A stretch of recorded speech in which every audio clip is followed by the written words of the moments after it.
ಶ್ರೀ ಗುರುಭ್ಯೋ ನಮಃ. ಹರಿ ಓಂ.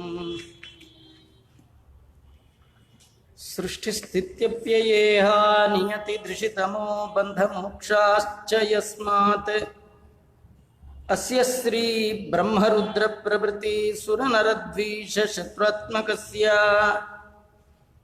ವಿಷ್ಣೋರ್ವ್ಯಸ್ತಾಃ ಸಮಸ್ತಾಃ ಸಕಲಗುಣನಿಧಿಃ ಸರ್ವದೋಷವ್ಯಪೇತಃ ಪೂರ್ಣಾನಂದೋ ವ್ಯಯೋ ಯೋ ಗುರುರಪಿ ಪರಮಃ ಚಿಂತಯೇತಂ ಮಹಾಂತಂ.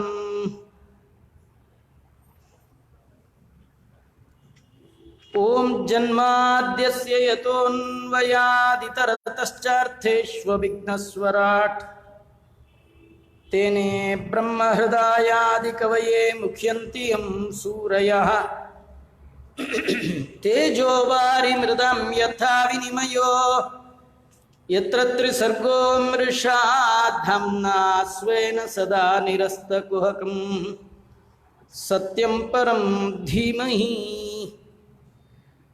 ವಂದೇ ವಂದಾರು ಮಂದಾರಂ ವೃಂದಾವನ ವಿನೋದಿನಂ ವೃಂದಾವನ ಕಲಾನಾಥಂ ಪುರುಷೋತ್ತಮಮದ್ಭುತಂ ನಾರಾಯಣಂ ನಮಸ್ಕೃತ್ಯ ನರಂ ಚೈವ ನರೋತ್ತಮಂ ದೇವೀಂ ಸರಸ್ವತೀಂ ವ್ಯಾಸಂ ತತೋ ಗ್ರಂಥಮುದೀರಯೇತ್. ಬುದ್ಧಿರ್ಬಲಂ ಯಶೋಧೈರ್ಯಂ ನಿರ್ಭಯತ್ವಮರೋಗತಾ ಜಾಡ್ಯಂ ವಾಕ್ಪಟುತ್ವಂ ಚ ಹನುಮತ್ಸ್ಮರಣಾತ್ ಭವೇತ್. ಭವತಿ ಯದನುಭಾವಾತ್ ಏಡಮೂಕೋಪಿ ವಾಗ್ಮಿ ಜಡಮತಿರಪಿ ಜಂತುರ್ಜಾಯತೆ ಪ್ರಾಜ್ಞಮೂಲಿಃ. ಸಕಲವಚನ ಚೇತೋ ದೇವತಾ ಭಾರತಿ ಸಾ ಮಮ ವಚಸಿ ನಿಧತ್ತಂ ಸನ್ನಿಧಿಂ ಮಾನಸೇ ಚ. ಯಂ ಪ್ರವ್ರಜಂದಮನುಪೇತಮಪೇತ ಕೃತ್ಯಂ ದ್ವೈಪಾಯನೋ ವಿರಹ ಕಾತರ ಆಜುಹಾವ. ಪುತ್ರೇತಿ ತನ್ಮಯತಯಾ ತರವೋಪಿ ನೇದುಃ ತಂ ಸರ್ವಭೂತ ಹೃದಯಂ ಮುನಿಮಾನತೋಸ್ಮಿ.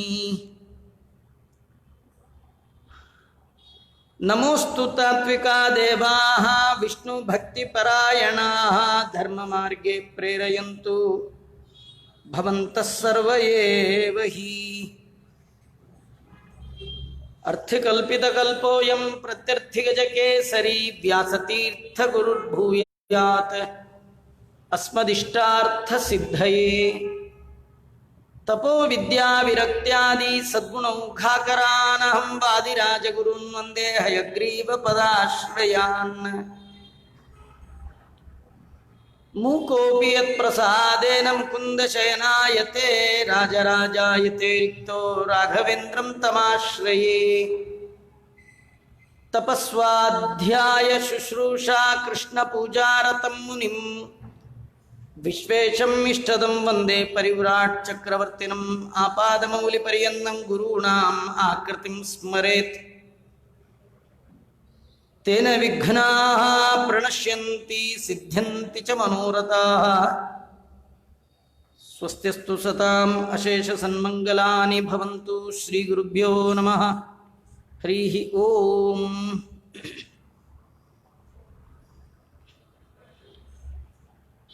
ಈ ಅಧಿಕ ಮಾಸದಲ್ಲಿ ಮಾಡುವಂತಹ ಒಂದು ವಿಶೇಷ ದಾನ, ಅಪೂಪ ದಾನ ಅಂತ ಏನು ಹೇಳ್ತಾ ಇದ್ದಾರೆ, ಅದರಲ್ಲಿ 33 ಅಪೂಪಗಳಲ್ಲಿ ಭಗವಂತನ 33 ರೂಪಗಳ ಚಿಂತನೆಯನ್ನು ಮಾಡಲಿಕ್ಕೆ ಹೇಳ್ತಾ ಇದ್ದಾರೆ.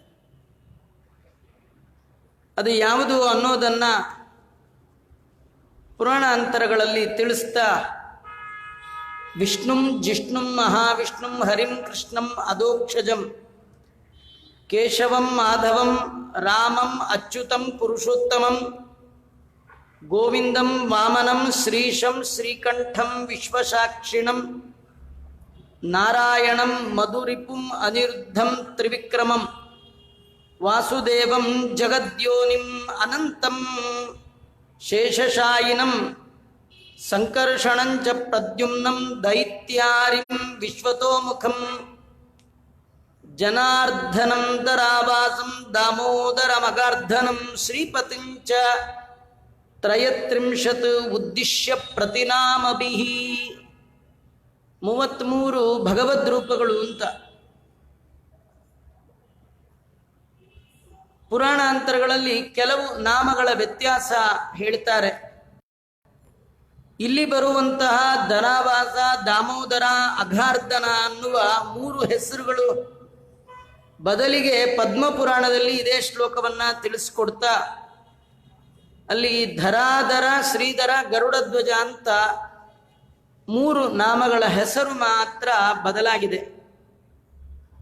ಮಂತ್ರೈರೇತಶ್ಚ ಯೋ ದದ್ಯಾತ್ ತ್ರಯತ್ರಿಂಶದಪೂಪಕಂ ಪ್ರಾಪ್ನೋತಿ ವಿಪುಲಾಂ ಲಕ್ಷ್ಮೀಂ ಪುತ್ರಪೌತ್ರಾದಿ ಸಂತತಿಂ. ಈ ಮಂತ್ರಗಳನ್ನ ಹೇಳ್ತಾ 33 ಅಪೂಪಗಳನ್ನು ಯಾರು ಯುಕ್ತವಾದ ರೀತಿಯಿಂದ, ವಿಹಿತ ರೀತಿಯಿಂದ ದಾನ ಮಾಡ್ತಾ ಇದ್ದಾರೆ, ಅವರು ವಿಪುಲವಾದ ಸಂಪತ್ತನ್ನ ಪಡಿತಾ ಇದ್ದಾರೆ. ಮೊಮ್ಮಕ್ಕಳು, ಮರಿಮಕ್ಕಳು ಇವೇ ಮೊದಲಾದ ಸಂತತಿ ವೃದ್ಧಿ ಆಗತ್ತೆ. ಅದರಲ್ಲಿ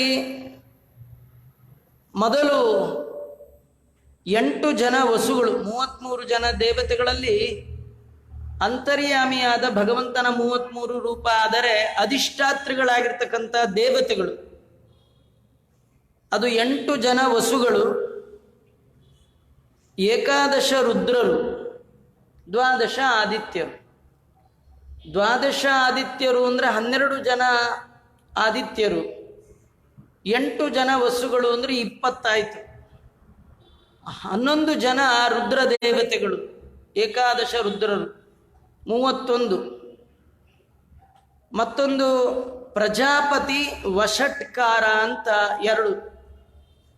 ಹೀಗೆ ಈ ಅಧಿಷ್ಠಾತೃವಾಗಿರ್ತಕ್ಕಂತಹ 33 ಜನ ದೇವತೆಗಳ ಒಳಗೆ ಭಗವಂತನ 33 ರೂಪ. ಅದರಲ್ಲಿ 8 ಜನ ವಸುಗಳು ಅಂತಂದ್ರೆ ದ್ರೋಣ ಅಂತ ಒಬ್ಬ ವಸು.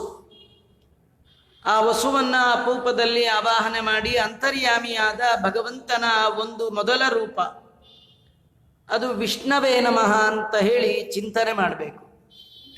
2ನೆಯ ರೂಪ ಬಂದು ಭಗವಂತನದು ಅಧಿಷ್ಠಾತೃವಾಗಿರ್ತಕ್ಕಂತಹ ರೂಪ ಅರ್ಕ ಅಂತ. ಅರ್ಕ ಅನ್ನುವ ವಸುವಿನ ಒಳಗೆ ಭಗವಂತನ ರೂಪ ಶ್ರೀಹರಿ ಅಂತ ಚಿಂತನೆ ಮಾಡಬೇಕು, ಹರಿಯ ರೂಪ. ಆಮೇಲೆ 3ನೆಯ ವಸು ಪ್ರಾಣ ಅಂತ. ಅಂತರ್ಯಾಮಿಯಾದ ಭಗವಂತನ ರೂಪ ಕೇಶವ ಅಂತ. ಧ್ರುವ ಅಂತ ವಸುವಿನ ರೂಪ, ಅಂತರ್ಯಾಮಿಯಾಗಿ ಭಗವಂತನನ್ನ ಜಿಷ್ಣು ಅಂತ ಹೇಳಿ ಉಪಾಸನೆ ಮಾಡಬೇಕು. ಮತ್ತೊಂದು ವಸುವಿನ ರೂಪ ಅಗ್ನಿ, ಅಲ್ಲಿ ಕೃಷ್ಣ ಅಂತ ಭಗವಂತನ ಚಿಂತನೆ ಮಾಡಬೇಕು. ವಿಭಾವಸು ಅಂತ ವಸುವಿನ ರೂಪ, ಒಳಗೆ ಮಾಧವನ ಚಿಂತನೆ ಮಾಡಬೇಕು. ದೋಷ ಅಂತ ವಸುವಿನ ರೂಪ, ಒಳಗೆ ಮಹಾವಿಷ್ಣುವಿನ ಚಿಂತನೆ ಮಾಡಬೇಕು. ದ್ಯು ಅನ್ನುವಂತಹ ವಸುವಿನ ರೂಪ, ದ್ಯುನಾಮಕ ವಸುವೆ ಭೀಷ್ಮಾಚಾರ್ಯರಾಗಿ ಬಂದದ್ದು ನಾವೆಲ್ಲ ಕೇಳ್ತೇವೆ. ಅಂತ ದ್ಯುನಾಮಕ ವಸು ಒಳಗೆ ಭಗವಂತನ ರೂಪ ಅಧೋಕ್ಷಜ ಅಂತ.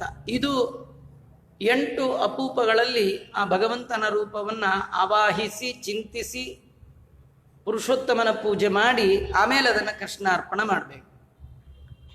11 ರುದ್ರರು ಭೀಮ, ಅಜೈಕಪಾದ್, ಭವ, ವೃಷಾಕಪಿ, ರೈವತ, ಮಹಾನ್, ವಾಮದೇವ, ಅಹಿಬುದ್ನಿ, ಓಜ, ಬಹುರೂಪ, ಉಗ್ರ ಅಂತ ಇದು 11 ರೂಪಗಳು 11 ರುದ್ರರು.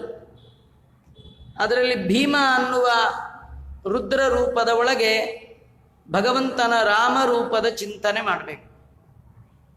ರೈವತ ಅನ್ನುವ ರುದ್ರ ರೂಪದ ಒಳಗೆ ಅಚ್ಯುತನ ಚಿಂತನೆ. ಓಜ ಅನ್ನುವ ಭಗವದ್ ರೂಪ, ಅಲ್ಲಿ ಪುರುಷೋತ್ತಮನ ಚಿಂತನೆ. ಅಜೈಕಪಾತ್ ಅಂತ ಹೇಳಿ ರುದ್ರದೇವರ ರೂಪ, ಅದರಲ್ಲಿ ಗೋವಿಂದನ ಚಿಂತನೆ. ಮಹಾನ್ ಅಂಥೇಳಿ ರುದ್ರ ರೂಪ, ಅಲ್ಲಿ ವಾಮನನ ಚಿಂತನೆ. ಬಹುರೂಪ ಅಂತ ಭಗವಂತನ ಒಂದು ರೂಪ, ಅಲ್ಲಿ ಶ್ರೀಶಾಯ ನಮಃ. ರುದ್ರದೇವರ ರೂಪ ಭವ, ಅಲ್ಲಿ ಶ್ರೀಕಂಠ ಅನ್ನುವ ಭಗವಂತನ ಚಿಂತನೆ. ವಾಮದೇವ ಅಂತ ರುದ್ರದೇವರ ರೂಪ, ಅಲ್ಲಿ ದೇವರ ಚಿಂತನೆ. ವಿಶ್ವ ಸಾಕ್ಷಿಣೇ ನಮಃ, ರುದ್ರದೇವರ ಒಂದು ರೂಪ ಉಗ್ರಾಯ ನಮಃ ಅಂತ, ಒಳಗೆ ನಾರಾಯಣಾಯ ನಮಃ ಅಂತ ಚಿಂತನೆ ಮಾಡಬೇಕು. ಮತ್ತೆ ವೃಷಾಕಪಿ ಅಂತ ರುದ್ರದೇವರ ಒಂದು ರೂಪ, ಅದರಲ್ಲಿ ಮಧುರಿಪವೇ ನಮಃ ಅಂತ ಚಿಂತನೆ ಮಾಡಬೇಕು. ಅಹಿಬುದ್ನಿ ಅಂತ ರುದ್ರದೇವರ ರೂಪ, ಅಲ್ಲಿ ಭಗವಂತನ ಅನಿರುದ್ಧ ರೂಪದ ಚಿಂತನೆ ಮಾಡಬೇಕು. 12 ಜನ ಆದಿತ್ಯರು, ಭಗವಂತನ 12 ರೂಪಗಳನ್ನು ಅಲ್ಲಿ ಚಿಂತನೆ ಮಾಡಬೇಕು.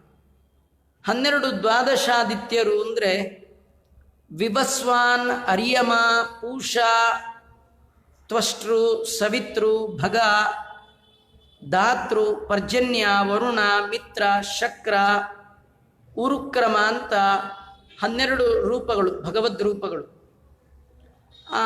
ದ್ವಾದಶ ಆದಿತ್ಯರ ಒಳಗೆ 12 ಭಗವಂತನ ರೂಪದ ಚಿಂತನೆ. ಅದರಲ್ಲಿ ವಿಭಸ್ವಾನ್ ಅನ್ನುವ ಆದಿತ್ಯನ ರೂಪದ ಒಳಗೆ ತ್ರಿವಿಕ್ರಮನ ಚಿಂತನೆ ಮಾಡಬೇಕು. ತ್ವಷ್ಟೃ ಅನ್ನುವ ಆ ರೂಪದ ಒಳಗೆ ಅನಂತ ಅನ್ನುವ ಭಗವಂತನ ರೂಪದ ಚಿಂತನೆ ಮಾಡಬೇಕು. ಕುಡಿಯಲ್ಲ ಕೊಟ್ಬಿಡಿ, ಹಾಗೆ ನೋಡ್ಕೊಳ್ಳಿಕ್ಕೂ ಅನುಕೂಲ. ಈಗ ಏನು ಹೇಳ್ತಾ ಇದೆ ಅದು ಪೂಜೆ. ಮತ್ತೆ 33 ಯಾವುದೇ ಪದಾರ್ಥ ನೀವು ದಾನ ಮಾಡುವಾಗ, ನೀವು ಇಲ್ಲಿ ಬಂದು ಅಥವಾ ಹೋಗಿ ಕೊಡುವ ಸಂದರ್ಭದಲ್ಲಿ ಅದನ್ನು ಮಂತ್ರಾಕ್ಷತೆ ಇಟ್ಕೊಂಡು ಪೂಜೆ ಮಾಡಲಿಕ್ಕಾಗಲ್ಲ. ನೀವು ಮನೆಯಿಂದ ಪದಾರ್ಥ ತರುವಾಗಲೇ ಇದನ್ನು ಇಟ್ಕೊಂಡು ಒಂದ್ಸತಿ ಅದರ ಮೇಲೆ ಮಂತ್ರಾಕ್ಷತೆಯನ್ನು ಏರಿಸಿ ಈ ರೂಪಗಳ ಚಿಂತನೆ ಮಾಡಿ, ಮತ್ತೆ ಮನೆಯಲ್ಲಿರುವ ಕೃಷ್ಣನ ಒಂದು ವಿಗ್ರಹವೋ ಪ್ರತಿಮೆಗೋ ಪುರುಷೋತ್ತಮನ ಪೂಜೆ ಮಾಡಬೇಕು. ಆ ಪುರುಷೋತ್ತಮನ ಪೂಜಾ ವಿಧಾನವನ್ನು ಕೂಡ ಇದರೊಳಗಿದೆ. 33 ಭಗವದ್ ರೂಪಗಳು, 33 ದೇವತೆಗಳು, ಆ ರೂಪವೂ ಇದೆ. ಮೊದಲು ಸಂಕಲ್ಪ ಮಾಡಿಕೊಂಡು ಮನೆಯಲ್ಲೇ ಎಲ್ಲ ಮಾಡಬೇಕು. ಯಾಕಂದರೆ ನೀವು ಹೋಗಿ ಕೊಡುವ ಕಡೆ ಅದು ಅಷ್ಟು ಪರಿಪೂರ್ಣವಾಗಿ ಆಗಬಹುದು, ಟೈಮಿಂಗ್ ಆಗದೇನೂ ಇರಬಹುದು. ಆ ಕಾರಣದಿಂದ ಸಂಕಲ್ಪ ಮಾಡುವಾಗ ಭಾರತೀ ರಮಣ ಮುಖ್ಯ ವಷಟ್ಕಾರ ಅಂತರ್ಗತ, ಅದು ಏಕಾದಶ ರುದ್ರ, ದ್ವಾದಶ ಆದಿತ್ಯ, ಅಷ್ಟವಸ್ವಂತರ್ಗತ, ಪ್ರಜಾಪತಿ, ವಷಟ್ಕಾರ ಅಂತರ್ಗತ, ಭಾರತೀ ರಮಣ ಮುಖ್ಯ ಪ್ರಾಣ ಅಂತರ್ಗತ, ಮಾಸ ನಿಯಾಮಕ, ಶ್ರೀ ಪುರುಷೋತ್ತಮ ಪ್ರೇರಣೆಯ ಪುರುಷೋತ್ತಮ ಪ್ರೀತ್ಯರ್ಥಂ ಅಂತ ಹೇಳಿ, ಮಮ ನಿಖಿಲ ಪಾಪ ಶಮನ ಪೂರ್ವಕ ಪುತ್ರ ಪೌತ್ರ ಧನಧಾನ್ಯಾದಿ ಎಲ್ಲ ಸಮೃದ್ಧಿಗೋಸ್ಕರವಾಗಿ, ಮತ್ತೆ ಲೋಕದ್ವಯ ಸುಖ ಹೇತು, ಇಹ ಮತ್ತು ಪರ ಎರಡರಲ್ಲಿ ಸುಖವನ್ನ ಹೊಂದುವ ಬಯಕೆಯಿಂದ ಭೂದಾನವೇ ಮೊದಲಾದ ಷೋಡಶ ಮಹಾದಾನಗಳನ್ನು ಮಾಡಿದ ಫಲ. ಮತ್ತೆ ಈ ಎಲ್ಲ ದಾನಗಳ ಮುಖ್ಯವಾದ ಫಲ ಭಗವಂತನ ಬಗ್ಗೆ ಅರಿವು, ಜ್ಞಾನಕ್ಕಾಗಿ. ಮತ್ತೆ ದೇವರನ್ನು ಬಿಟ್ಟು ಉಳಿದೆಲ್ಲ ಪದಾರ್ಥಗಳಲ್ಲಿ ಏನು ಕೆಟ್ಟ ಮಮಕಾರ ಇದೆ ಅದು ಹೋಗಬೇಕು, ವೈರಾಗ್ಯ ಬರಬೇಕು. ವೈರಾಗ್ಯ ಅಂದರೆ ಹೇಯತಾ ಭಾವ, ಇದು ನಂದಲ್ಲ, ಇದು ಬಿಟ್ಟು ಹೋಗುವಂಥದ್ದು ಅನ್ನುವಂತಹ ಭಾವನೆ. ಈ ಬುದ್ಧಿ ಬರಬೇಕು ಅಂದರೆ ಅದಕ್ಕೆ ಒಂದು ದೊಡ್ಡ ಉಪಾಯ ಅಂದರೆ ದಾನ. ದಾನ ಅಂದರೆ ಆ ವಸ್ತು ಮೇಲಿರುವ ಮಮಕಾರವನ್ನು ತ್ಯಾಗ ಮಾಡಿಬಿಡೋದು, ನಂದಲ್ಲ ಅಂತ. ಸುಲಭವಾದದ್ದನ್ನು ಬಿಡೋದು ಸುಲಭ, ಕಷ್ಟಪಟ್ಟು ಸಂಪಾದನೆ ಮಾಡಿದ್ದನ್ನು ಬಿಡೋದು ಕಷ್ಟ. ಈ ಅಪೂಪ ಅಂದರೆ ಅದು ಕಷ್ಟಪಟ್ಟು ಮಾಡುವಂಥದ್ದು, ಸುಲಭವಾಗಿ ಮಾಡುವಂಥದ್ದಲ್ಲ. ಇಷ್ಟೆಲ್ಲ ಕಷ್ಟಪಟ್ಟದ್ದನ್ನು ಇದು ನಂದಲ್ಲ ಅಂತ ಕೊಡಬೇಕಾದ್ರೆ ಅದು ವೈರಾಗ್ಯ. ಮತ್ತೆ ಅದರಲ್ಲಿ ಭಗವದ್ ರೂಪಗಳು, ಎಷ್ಟು ಜನ ದೇವತೆಗಳು, ಆ ದೇವತೆಗಳ ಒಳಗಿರುವ ವಿಷ್ಣುವಿನ ರೂಪ ಚಿಂತನೆ ಮಾಡಿ ಆ ರೂಪಗಳಲ್ಲಿ ಜ್ಞಾನ ಮತ್ತು ಭಕ್ತಿ ಇದರ ಸಿದ್ಧಾರ್ಥವಾಗಿ ದಾನವನ್ನು ಮಾಡ್ತಕ್ಕಂಥದ್ದು. ಇದೆಲ್ಲ ಆಗಬೇಕಂದ್ರೆ ಹರಿವಾಯು ಗುರುಗಳ ಅನುಗ್ರಹಕ್ಕೋಸ್ಕರವಾಗಿ. ಮತ್ತು ಅಪೂಪದಲ್ಲಿರುವಂತಹ ಛಿದ್ರಗಳು, ಎಷ್ಟು ರಂಧ್ರಗಳಿದೆ ಅಷ್ಟು ಸಂಖ್ಯೆಯಲ್ಲಿ ಸ್ವರ್ಲೋಕ, ಉತ್ತಮವಾದ ಲೋಕದ ಪ್ರಾಪ್ತಿಗೋಸ್ಕರವಾಗಿ ಅಧಿಕ ಮಾಸ ಪ್ರಯುಕ್ತವಾಗಿ ಈ ಅಪೂಪ ದಾನವನ್ನು ಮಾಡ್ತಾ ಇದ್ದೇನೆ ಪುರುಷೋತ್ತಮನ ಪ್ರೀತಿ ಕಾಮನೆಯಿಂದ ಅಂತ ಸಂಕಲ್ಪವನ್ನು ಮಾಡಿಕೊಳ್ಬೇಕು. ದಾನ ಮಾಡುವ ಪದಾರ್ಥ ಅದು ಇಡುವ ಮೊದಲು ಕೆಳಗೆ ಗೋಮಯದಿಂದ ಮಂಡಲವನ್ನ ಮಾಡಬೇಕು. ಅಲ್ಲಿ ಅಷ್ಟದಳ ಪದ್ಮವನ್ನ ರಂಗವಲ್ಲಿಯಿಂದ ಹಾಕಬೇಕು. ಎಲ್ಲಿ ನೀವು ರಂಗೋಲಿ ಹಾಕಿದ್ರೂ ಅಲ್ಲಿ ಲಕ್ಷ್ಮಿ ಇದ್ದಾಳೆ ಎನ್ನುವ ಭಾವನೆ. ಆ ಲಕ್ಷ್ಮಿ ಅಂತಾದ್ಮೇಲೆ ಅದಕ್ಕೆ ಅರ್ಶನ ಕುಂಕುಮ ಮಂತ್ರಾಕ್ಷತೆ ಪೂಜೆ ಮಾಡಿ ಅದರ ಮೇಲೆ ದಾನದ ವಸ್ತುವನ್ನ, ಅದು ಏನು 33 ಸಂಖ್ಯೆಯಲ್ಲಿ ಇಟ್ಕೊಂಡಿರ್ತೀರಿ ಅದನ್ನ ಇಡತಕ್ಕಂಥದ್ದು. ವಿಶೇಷವಾಗಿ ಅಪೂಪವನ್ನ ಮಾಡುವಾಗ ಕಂಚಿನ ಪಾತ್ರೆ, ಅದರ ಮೇಲೆ ಒಂದು ತಟ್ಟೆ, ಅಡಿಯಲ್ಲಿ ಮುಡಿಯಲ್ಲಿ ವಸ್ತ್ರಗಳು ಮಾಡಿ ಬಂದ ಬ್ರಾಹ್ಮಣನ ಒಳಗೆ ಪುರುಷೋತ್ತಮನ ಚಿಂತನೆ ಮಾಡಿ ಕೊಡುವ 33 ಪದಾರ್ಥಗಳ ಒಳಗೆ ಈ ಭಗವದ್ ರೂಪವನ್ನು ಚಿಂತನೆ ಮಾಡಿ ಮಂತ್ರಾಕ್ಷತೆಯನ್ನ ಹಾಕಬೇಕು. ದ್ರೋಣಾಂತರ್ಗತ ಭಾರತೀ ರಮಣ ಮುಖ್ಯ ಪ್ರಾಣಾಂತರ್ಗತ ವಿಷ್ಣವೇ ನಮಃ ವಿಷ್ಣುಂ ಆವಾಹಯಾಮಿ. ಧ್ರುವಾಂತರ್ಗತ ಭಾರತೀ ರಮಣ ಮುಖ್ಯ ಪ್ರಾಣಾಂತರ್ಗತ ಜಿಷ್ಣವೇ ನಮಃ ಜಿಷ್ಣುಂ ಆವಾಹಯಾಮಿ. ಹೀಗೆ 8 ಜನ ವಸುಗಳು, 11 ಜನ ರುದ್ರರು, 12 ಜನ ಆದಿತ್ಯರು, ಒಂದು ಪ್ರಜಾಪತಿ ದೇವತಾ, ಪ್ರಜಾಪತ್ಯಂತರ್ಗತ ಭಾರತೀ ರಮಣ ಮುಖ್ಯ ಪ್ರಾಣಾಂತರ್ಗತ ಅಘ ಅರ್ಧನಾಯ ನಮಃ ಅಗಾರ್ಧನಾಯ ನಮಃ ಶ್ರೀ ಅಗಾರ್ಧನಂ ಆವಾಹಯಾಮಿ. ಕಡೆಯ ದೇವತೆ ವಷಟ್ಕಾರ ಅಂತರ್ಗತ ಭಾರತೀ ರಮಣ ಮುಖ್ಯ ಪ್ರಾಣಾಂತರ್ಗತ ಶ್ರೀಪತಯೇ ನಮಃ ಶ್ರೀಪತಿಂ ಆವಾಹಯಾಮಿ ಅಂತ ಇದು ಆವಾಹನೆ ಮಾಡಬೇಕು. ಆವಾಹನೆ ಮಾಡಿ ಮನೆಯಲ್ಲಿರುವಂತಹ ಒಂದು ಕೃಷ್ಣನ ಪ್ರತಿಮೆಯೋ ಅಥವಾ ದೇವರ ಏನಿದೆಯೋ ವಿಷ್ಣುವಿನ ಅಲ್ಲಿ ಪುರುಷೋತ್ತಮ ಪೂಜಾ ಮಾಡಬೇಕು. ದಾನ ಕೊಡೋ ದಿನ ವಿಶೇಷವಾಗಿ ಪುರುಷೋತ್ತಮ ಪೂಜಾ, ಮನೆಯಲ್ಲಿ ಮಾಡುವಂಥ ನಿತ್ಯ ಪೂಜೆ ಬೇರೆ, ವಿಶೇಷವಾಗಿ ದಾನ ಕೊಡುವಂಥ ದಿನ ಪುರುಷೋತ್ತಮ ಪೂಜಾ ಅಂತ ಮಾಡಿ ಅದಕ್ಕೆ ಸಂಬಂಧಪಟ್ಟ ಹಾಗೆ ಪೌರಾಣಿಕ ಮಂತ್ರಗಳಿಂದ ಆ ಒಂದು ಅಧ್ಯಾಯವೇ ಈ ಬೃಹನ್ನಾರದೀಯ ಪುರಾಣದ ಒಳಗೆ ಪುರುಷೋತ್ತಮ ಪೂಜಾ ವಿಧಿ ಅಂತಾನೆ ಒಂದು ಅಧ್ಯಾಯ ಇದೆ. ಅದರಿಂದ ಸಂಗ್ರಹ ಮಾಡಿ ಇದನ್ನು ಮಾಡಿಕೊಟ್ಟಿರ್ತಕ್ಕಂಥದ್ದು. ಅವತ್ತು ಪುರುಷೋತ್ತಮನ ಪೂಜೆ ಮಾಡ್ತೇನೆ ಅಂತ ಹೇಳಿ ಸಂಕಲ್ಪ ಮಾಡಿಕೊಂಡು ಮಂತ್ರಾಕ್ಷತೆ ನೀರು ಬಿಟ್ಟು ಕೈಯಲ್ಲಿ ಮಂತ್ರಾಕ್ಷತೆ ಹೂವು ಹಿಡಿದು ವಿಷ್ಣು ಪ್ರತಿಮೆಗೆ ಧ್ಯಾನ ಮಾಡಿ ಹಾಕಬೇಕು.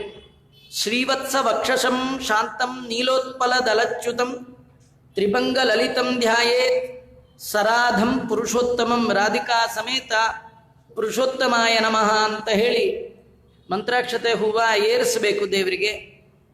ಅದು ಧ್ಯಾನ.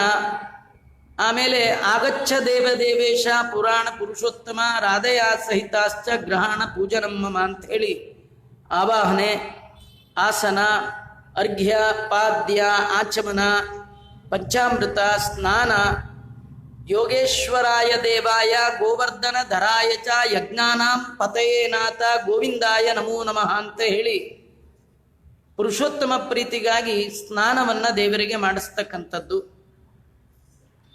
ಉತ್ತಮವಾದ ವಸ್ತ್ರವನ್ನ ಭಗವಂತನಿಗೆ ಅರ್ಪಣೆ ಮಾಡ್ತಕ್ಕಂಥದ್ದು. ಉಪವೀತವನ್ನ ದೇವರಿಗೆ ಅರ್ಪಣೆ ಮಾಡ್ತಕ್ಕಂಥದ್ದು.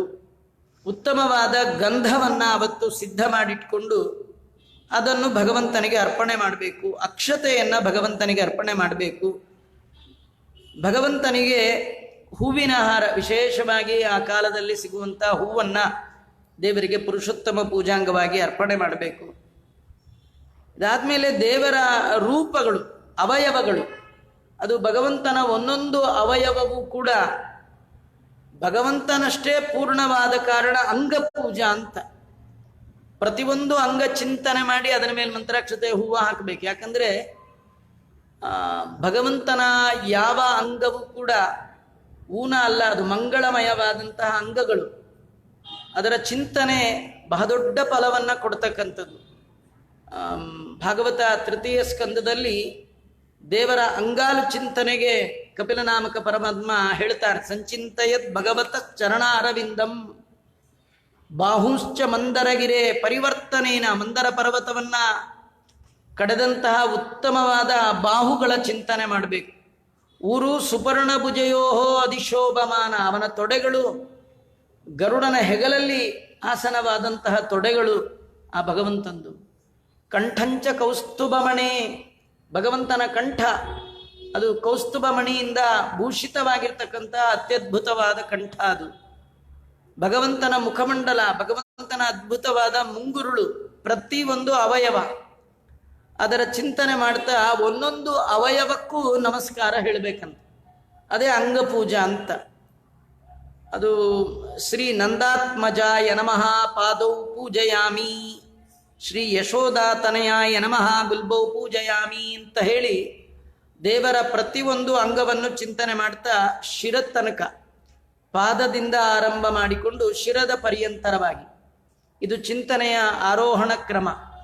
ಜಗದ್ಗುರು ಮಧ್ವಾಚಾರ್ಯರು ಕೂಡ ದ್ವಾದಶ ಸ್ತೋತ್ರದಲ್ಲಿ ಹೇಳುವಾಗ ಹೃತ್ತಮಶ್ಯ ಮನೇರ್ಕಾಭಂ ಶ್ರೀಪತೇರ್ ಪಾದ ಪಂಕಜಂ, ಆಮೇಲೆ ಜಾಂಬೂನದಾಂಬರಾಧಾರಂ ನಿತಂಬಂ ಚಿಂತ್ಯಮೀಶತು ಸ್ವರ್ಣ ಮಂಜೀರ ಸಂವೀತ ಮಾರೂಢಂ ಜಗದಂಬಯ ಉದರಂ ಚಿಂತಮೀಶಸ್ಯ ತನುತ್ವೇಪ್ಯಕಿಲಂಬರಂ ಒಲಿತ್ರಯಾಂಗಿತಂ ನಿತ್ಯಂ ಉಪಗೂಢಂ ಶ್ರೀಯೈಕಯ ಸ್ಮರಣೀಯ ಮುರೋ ವಿಷ್ಣೋ ಇಂದಿರಾವಾಸಮೀಶಿತು ಅನಂದಮಂದ್. ಎಲ್ಲ ಪಾದದಿಂದ ಆರಂಭ ಮಾಡಿಕೊಂಡು ಶಿರಪರ್ಯಂತರವಾಗಿ ಧ್ಯಾನದ ಕ್ರಮವನ್ನು ಏನು ಹೇಳಿದ್ದಾರೆ.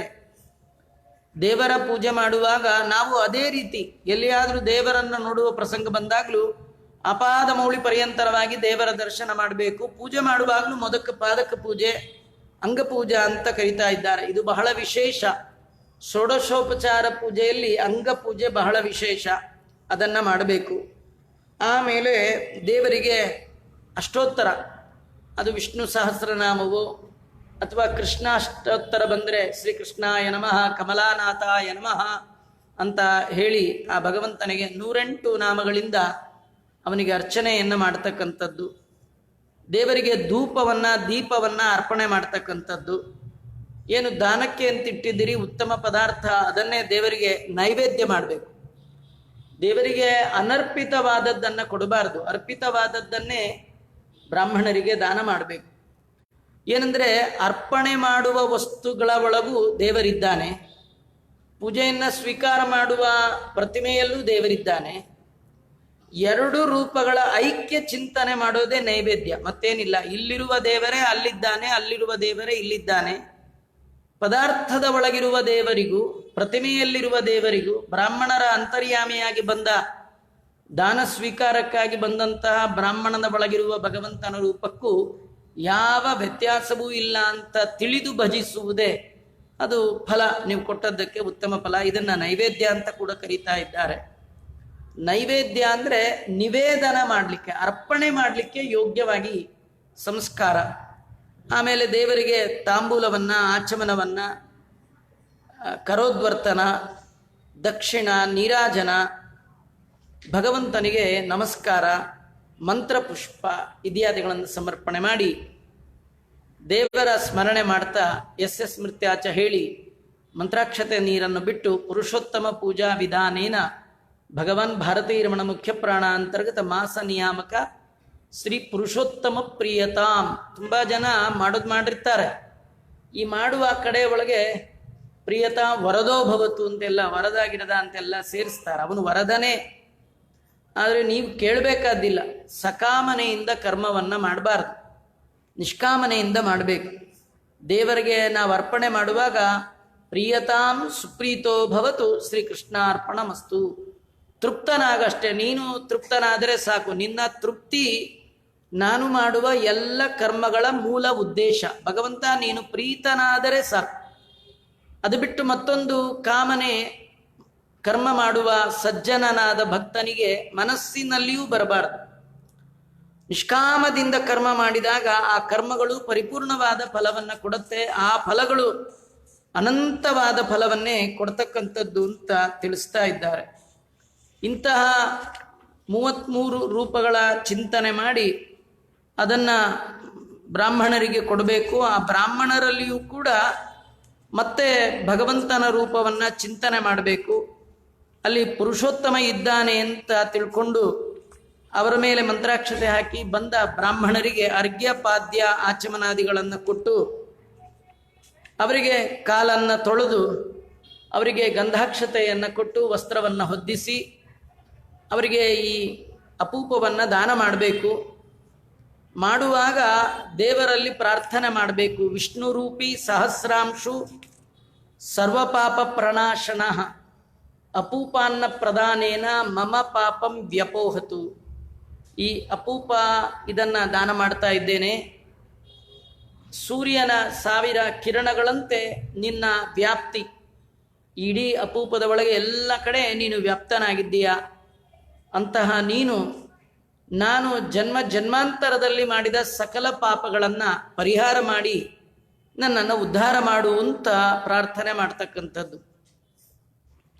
ಜ್ಞಾನ ಪುರಸ್ಸರವಾಗಿ ಮಾಡಿದ್ರೆ ಈ ಜನ್ಮದ ಪಾಪ ಮಾತ್ರ ಅಲ್ಲ, ಜನ್ಮಾಂತರದ ಪಾಪಗಳು. ಯಾಕೆಂದರೆ ನಾವು ಈ ಜನ್ಮದಲ್ಲಿ ಮಾತ್ರ ಪಾಪ ಮಾಡಿದ್ದೇವೆ ಅಂತಲ್ಲ, ಹಿಂದೆ ಅರಿವಿಲ್ಲದ ಎಷ್ಟೋ ಜನ್ಮಗಳು ನಮಗೆ ಬಂದಿದೆ. ಆಗ ಪಾಪ ಮಾಡಿದ್ದೀವಿ, ಇದು ಪಾಪ ಇದು ಪುಣ್ಯ ಅನ್ನುವ ಜ್ಞಾನವೂ ಇಲ್ಲದೆ ಎಷ್ಟೋ ಜನ್ಮ. ಆದರೆ ಪಾಪವೇ. ಆ ಪಾಪದಿಂದ ಮತ್ತೂ ಎಷ್ಟೋ ಜನ್ಮಗಳಿಗೆ ಕಾರಣ ಆಗುವ ಕರ್ಮಗಳು ನಮ್ಮ ಹಿಂದೆ ಕೂತಿರುತ್ತೆ. ಆ ಎಲ್ಲ ಕರ್ಮಗಳನ್ನು ಕಳೆದುಕೊಳ್ಳುವಂಥ ಒಂದು ಸುವರ್ಣಾವಕಾಶ ಅಂದರೆ ಮಾನವ ಜನ್ಮ. ಈ ಮಾನವ ಜನ್ಮ ಬಂದಾಗ, ಅದರೊಳಗೂ ಬುದ್ಧಿ ನೆಟ್ಟಿಗಿರುವಾಗ, ಇಂಥ ಅವಕಾಶಗಳು ಬಂದಾಗ ಭಗವತ್ ಪ್ರೀತಿಕಾರಕವಾದ ವೈಷ್ಣವ ವಿಷ್ಣು ಧರ್ಮಗಳನ್ನು ಮಾಡುವಾಗ ಅದು ನೆನಪು ಮಾಡಿಕೊಳ್ಬೇಕು. ಜನ್ಮಾಂತರದಲ್ಲಿ ಮಾಡಿದ ಎಲ್ಲ ಪಾಪಗಳನ್ನು ಪರಮಾತ್ಮ ಪರಿಹಾರ ಮಾಡಿ ಉದ್ಧಾರ ಮಾಡು ಅಂಥೇಳಿ ಬ್ರಾಹ್ಮಣರ ಮುಂದೆ ಇಡುವಾಗ ನಾವು ಸಂಕಲ್ಪ ಮಾಡಿ ಈ ಮಂತ್ರವನ್ನು ಹೇಳಿ ಭಗವಂತನಿಗೆ ಅರ್ಪಣೆ ಮಾಡಬೇಕು ಅಂತ ಹೇಳ್ತಾ ಇದ್ದಾರೆ. ಕುರುಕ್ಷೇತ್ರಮಯೋ ದೇಶ ಕಾಲ ಪರ್ವತೋ ದ್ವಿಜೋಹರಿ ಪೃಥ್ವಿ ಸಮಮಿದಂ ದಾನಂ ಗೃಹಾಣ ಪುರುಷೋತ್ತಮ. ನಾವು ಯಾರಿಗೆ ಕೊಟ್ಟರೂ ಕೂಡ ಅದನ್ನು ಸ್ವೀಕಾರ ಮಾಡುವ ವ್ಯಕ್ತಿಯನ್ನು ನೋಡಬಾರ್ದು. ವ್ಯಕ್ತಿಯ ಒಳಗಿರುವ ಭಗವತ್ ಶಕ್ತಿಯನ್ನು ನೋಡಿ ಇದು ಭಗವಂತನಿಗೆ ಕೊಡ್ತಾ ಇದ್ದೇನೆ, ದೇವರಿಗೆ ಅರ್ಪಣೆ ಮಾಡ್ತಾ ಇದ್ದೇನೆ ಅಂತ ಹೇಳಿ ದೇವರೇ ಸ್ವೀಕಾರ ಮಾಡು, ಗೃಹಾಣ ಪುರುಷೋತ್ತಮ ಅಂತ ಹೇಳಬೇಕು. ಮಲಾನಾಂಚ ವಿಶುದ್ಧ್ಯರ್ಥಂ ಪಾಪ ಪ್ರಶಮನಾಯ ಚ ಪುತ್ರ ಪೌತ್ರಾದಿ ವೃದ್ಧ್ಯರ್ಥಂ ತೇನ ದಾಸ್ಯಾಮಿ ಭಾಸ್ಕರ. ನಾರಾಯಣ ಜಗದ್ಬೀಜ ಭಾಸ್ಕರ ಪ್ರತಿರೂಪ ದೃಕ್ ವ್ರತೇನಾನೇನ ಪುಷ್ಪುತ್ರಾಂಚ ಸಂಪದಂ ಚಾಪಿ ವರ್ಧಯ. ಯಸ್ಯ ಹಸ್ತೆ ಗದಾ ಚಕ್ರೋ, ಇದು ಪುರುಷೋತ್ತಮನ ರೂಪ. ಯಸ್ಯ ಹಸ್ತೆ ಗದಾ ಚಕ್ರೋ ಗರುಡೋ ಯಸ್ಯ ವಾಹನಂ ಶಂಕಕ್ಕರತಲೆ ಯಸ್ಯ ಸಮೇ ವಿಷ್ಣು ಪ್ರಸೀದತು. ಇಂತಹ ಲಕ್ಷಣಗಳಿಂದ ಲಕ್ಷಿತನಾದ ಆ ಭಗವಂತ ನಾನು ಮಾಡಿದ ಈ ಕರ್ಮದಿಂದ ಪ್ರೀತನಾಗಲಿ ಅಂತ ಆ ಭಗವಂತನಿಗೆ ಅರ್ಪಣೆ ಮಾಡಬೇಕು. ಮಾಡಿ ಆದಮೇಲೆ ದಾನ ಮಾಡಿದ ಕರ್ಮವನ್ನು ಕೃಷ್ಣಾರ್ಪಣ ಮಾಡೋದು ಸ್ಮೃತ್ಯಾಚ ಹೇಳಿ ಅನೇನ ಅಪೂಪ ಅನ್ನ ಪ್ರದಾನೇನ ಭಾರತೀಯ ರಮಣ ಮುಖ್ಯ ಪ್ರಾಣ ಅಂತರ್ಗತ ಮಾಸ ನಿಯಾಮಕ ಶ್ರೀ ಪುರುಷೋತ್ತಮ ಪ್ರಿಯತಾಮ್ ಅಂಥೇಳಿ ದೇವರಿಗೆ ಅರ್ಪಣೆ ಮಾಡಬೇಕು. ದಾನ ಮತ್ತು ಪೂಜೆಯ ವಿಧಾನವನ್ನು ಆ ಪತ್ರದ ಒಳಗಿದೆ. ಯಾರಿಗೆ ಯಾವತ್ತು ಮಾಡಲಿಕ್ಕೆ ಸಾಧ್ಯ ಇದೆ, ಮಾಡುವ ಮನಸ್ಸು ಕೊಟ್ಟಾಗ, ಶಕ್ತಿ ಕೊಟ್ಟಾಗ, ಅವಕಾಶ ಕೊಟ್ಟಾಗ ಆ ಮಂತ್ರವನ್ನು ಹೇಳಿ ಭಗವಂತನಿಗೆ ಅರ್ಪಣೆ ಮಾಡಿ ಅದನ್ನು ಬ್ರಾಹ್ಮಣರಿಗೆ ಅರ್ಪಣೆ ಮಾಡ್ತಕ್ಕಂಥದ್ದು ಉತ್ತಮ. ಇದು ವಿಧಿ ಪುರಸ್ಸರವಾಗಿ ಆಗುವಂತಹ ಕರ್ಮ. ಈ ಬೃಹನ್ನಾರದೀಯ ಪುರಾಣದ ಒಳಗೆ ಈ ಅಧಿಕ ಮಾಸ ಮಹಾತ್ಮೆಯಲ್ಲಿ ಮತ್ತೊಂದು ದಾನದ ಫಲವನ್ನು ವಿಶೇಷವಾಗಿ ಹೇಳ್ತಾ ಇದ್ದಾರೆ. ಅದು ದೀಪದಾನ. ಅದನ್ನು ವಾಲ್ಮೀಕಿ ಋಷಿಗಳನ್ನು ದೃಢಧನ್ವ ಮಹಾರಾಜ ಅದರ ಬಗ್ಗೆ ನನಗೆ ಹೇಳ್ರಿ ಅಂತ ಕೇಳ್ತಾ ಇದ್ದಾನೆ. ಕಿಂಫಲಂ ದೀಪದಾನಸ್ಯ ಮಾಸೆ ಪುರುಷೋತ್ತಮೆ ತನ್ಮೇವದ ಮುನಿಶ್ರೇಷ್ಠ ಕೃಪಯಾ ದೀನವತ್ಸಲ. ವಾಲ್ಮೀಕಿ ಮಹರ್ಷಿಗಳೇ, ಪುರುಷೋತ್ತಮ ಮಾಸದಲ್ಲಿ ದೀಪದಾನ ಮಾಡಿದ್ರೆ ಬರುವ ಫಲ ಏನು, ಅದನ್ನು ನನಗೆ ಹೇಳ್ರಿ ಎಂದಾಗ, ಇದು ವಾಲ್ಮೀಕಿಗಳು ಮತ್ತು ದೃಢಧನ್ವನಿಗೆ ನಡೆಯುವಂತಹ ಸಂವಾದ. ಒಂದು ಮುಖ. ಇನ್ನೊಂದು ವಾಲ್ಮೀಕಿಗಳು ಹೇಳ್ತಾರೆ, ಇದು ನಾ ಹೇಳಿದ್ದಲ್ಲ, ಇದು ನಾರಾಯಣ ನಾರದರಿಗೆ ಹೇಳಿದ್ದನ್ನು ನಾನು ನಿನಗೆ ಹೇಳ್ತೇನೆ ಅಂತ. ಹೀಗಾಗಿ ಮೂಲ ಸಂವಾದ ನಾರಾಯಣ ನಾರದರಿಗೆ ಹೇಳ್ತಾ ಇರ್ತಕ್ಕಂಥದ್ದು. ನಾರದರು ಈ ರೀತಿ ಪ್ರಶ್ನೆ ಮಾಡಿದ್ದಾರೆ ನಾರಾಯಣನನ್ನ ಕುರಿತು. ನಿನ್ನಿಂದ ಅಭಿಮನ್ಯಮಾನವಾದಂತಹ ವಿಶೇಷವಾದ ಅಧಿಕ ಮಾಸ, ಪುರುಷೋತ್ತಮ ಮಾಸ, ಈ ಮಾಸದಲ್ಲಿ ದೀಪದಾನ ಮಾಡೋದ್ರಿಂದ ಏನು ಫಲ ಬರುತ್ತೆ ಅದನ್ನು ಹೇಳು ಅಂತ ಕೇಳಿದಾಗ ನಾರಾಯಣ ನಾರದರಿಗೆ ಪ್ರೀತಿಯಿಂದ ಏನು ಹೇಳಿದ್ನೋ, ನೀನು ಭಕ್ತಿ ಶ್ರದ್ಧೆಯಿಂದ ಕೇಳ್ತಾ ಇದ್ದೀಯ, ಆದ ಕಾರಣ ಹೇ ದೃಢಧನ್ವ ನಿನಗೆ ಹೇಳ್ತೇನೆ ಕೇಳು ಅಂತ ವಾಲ್ಮೀಕಿ ಋಷಿಗಳು ಹೇಳ್ತಾ ಇದ್ದಾರೆ. ಇದಕ್ಕೆ ಸಂಬಂಧಪಟ್ಟ ಹಾಗೆ ಒಂದು ಕಥೆ ಇದೆ. ಯಾಂ ಶ್ರುತ್ವಾ ಯಾತಿ ವಿಲಯಂ ಪಾಪಂ ಪಂಚವಿಧಂ ಮಹತ್. ಈ ಕಥಾಶ್ರವಣ, ಕಥಾ ಅಂದರೆ ಇದು ನಡೆದದ್ದು. ಈ ಕಥೆಯ ಶ್ರವಣ ಮಾಡುವ ಮಾತ್ರದಿಂದಲೇ 5 ಪಾಪಗಳಂತ: ಬ್ರಹ್ಮಹತ್ಯ, ಸುರಾಪಾನ, ಸ್ವರ್ಣಸ್ಥೇಯ, ವೃಷಲಿಗಮನ, ಮೈಥುನ ಸಂಗಮ, ಗುರುದಾರ ಗಮನ. 5 ಮಹಾಪಾಪಗಳು ವೇದದಲ್ಲಿ ಹೇಳ್ತಕ್ಕಂಥದ್ದು. ಈ ಪಾಪಗಳ ಪರಿಹಾರ ಕೇವಲ ಕಥಾ ಶ್ರದ್ಧೆಯಿಂದ ಕೇಳೋದ್ರಿಂದ ಹೋಗುತ್ತೆ. ಅಂತಹ ಕಥೆಯನ್ನ ನಿನಗೆ ಹೇಳ್ತೇನೆ ಅಂತ ನಾರಾಯಣ ನಾರದರಿಗೆ ಹೇಳಿದ ಕಥೆಯನ್ನ ವಾಲ್ಮೀಕಿ ಮಹರ್ಷಿಗಳು ದೃಢಧನ್ವ ಚಕ್ರವರ್ತಿಗೆ ಹೇಳ್ತಾ ಇದ್ದಾರೆ. ಹಿಂದೆ ಒಂದು ನಗರ, ಸೌಭಾಗ್ಯ ಅಂತ ಆ ನಗರದ ಹೆಸರು. ಅಲ್ಲಿ ಒಬ್ಬ ರಾಜ, ಅವನಿಗೆ ಚಿತ್ರಬಾಹು ಅಂತ ಕರಿತಾ ಇದ್ದಾರೆ. ಹಿಂದಿನ ಕಾಲದಲ್ಲಿ ರಾಜರು ಅಂದರೆ ಅವರಲ್ಲಿ ಇಷ್ಟು ಗುಣ ಕಾಮನ್, ಸಾಮಾನ್ಯವಾಗಿರ್ತಿತ್ತು. ನಿಮಗೆ ಹೇಳಬೇಕಂದ್ರೆ ಈಗಿನ ರಾಜರು ಅಥವಾ ಮಂತ್ರಿಗಳಲ್ಲಿ ಯಾವುದಿರುತ್ತೋ ಅದು ಇರಲ್ಲ ಅಷ್ಟೇ. ಇಲ್ಲಿ ಯಾವುದಿದೆಯೋ ಅದು ಇವರಲ್ಲಿ ಇರಲ್ಲ ಅಷ್ಟೇ. ಅವನು ಎಂಥ ರಾಜ ಅಂದರೆ ಸತ್ಯಸಂಧಃ. ಇದೇ ಬಾರಿಗೋಳು ಯಾರಿಗದಿರೋದೇ. ಬಹಳ ಸತ್ಯಸಂಧ ರಾಜ ಅವನು. ಮಹಾಪ್ರಾಜ್ಞ, ಒಳ್ಳೆ ಪ್ರಜ್ಞೆ ಉಳ್ಳವ, ಬುದ್ಧಿಶಾಲಿ, ಜ್ಞಾನಿ. ಶೂರತರಹ, ಒಳ್ಳೆ ಶೂರ, ಪರಾಕ್ರಮಿಯಾದಂತಹ ರಾಜ. ಸಹಿಷ್ಣು, ಪರಧರ್ಮ ಸಹಿಷ್ಣುವಾಗಿದ್ದ. ಸ್ವಧರ್ಮಜ್ಞ, ತನ್ನ ಧರ್ಮವನ್ನು ಚೆನ್ನಾಗಿ ತಿಳ್ಕೊಂಡಿದ್ದ. ನಮಗೆ ಇನ್ನೊಬ್ಬರು ಮಾಡೋದು ಆಗಲ್ಲ, ನಮ್ದೇನು ಮಾಡಬೇಕು ಗೊತ್ತಿಲ್ಲ, ಇದು ನಮ್ಮ ಹಣೆ ಬರ. ಶೀಲ ರೂಪ ದಯಾನ್ವಿತ. ಶೀಲ ಅಂದರೆ ನಾಚಿಕೆ ಸ್ವಭಾವ. ನಾಚಿಕೆ ಅಂದರೆ ತಪ್ಪು ಮಾಡುವಾಗ ಅವನಿಗೆ ನಾಚಿಕೆ ಆಗ್ತಿತ್ತು, ನಮಗದೇ ಆಗಲ್ಲ. ಮಾಡಬಾರ್ದು ಮಾಡ್ತಿರ್ತೀವಿ, ನಾಚಿಕೆನೇ ಇಲ್ಲ.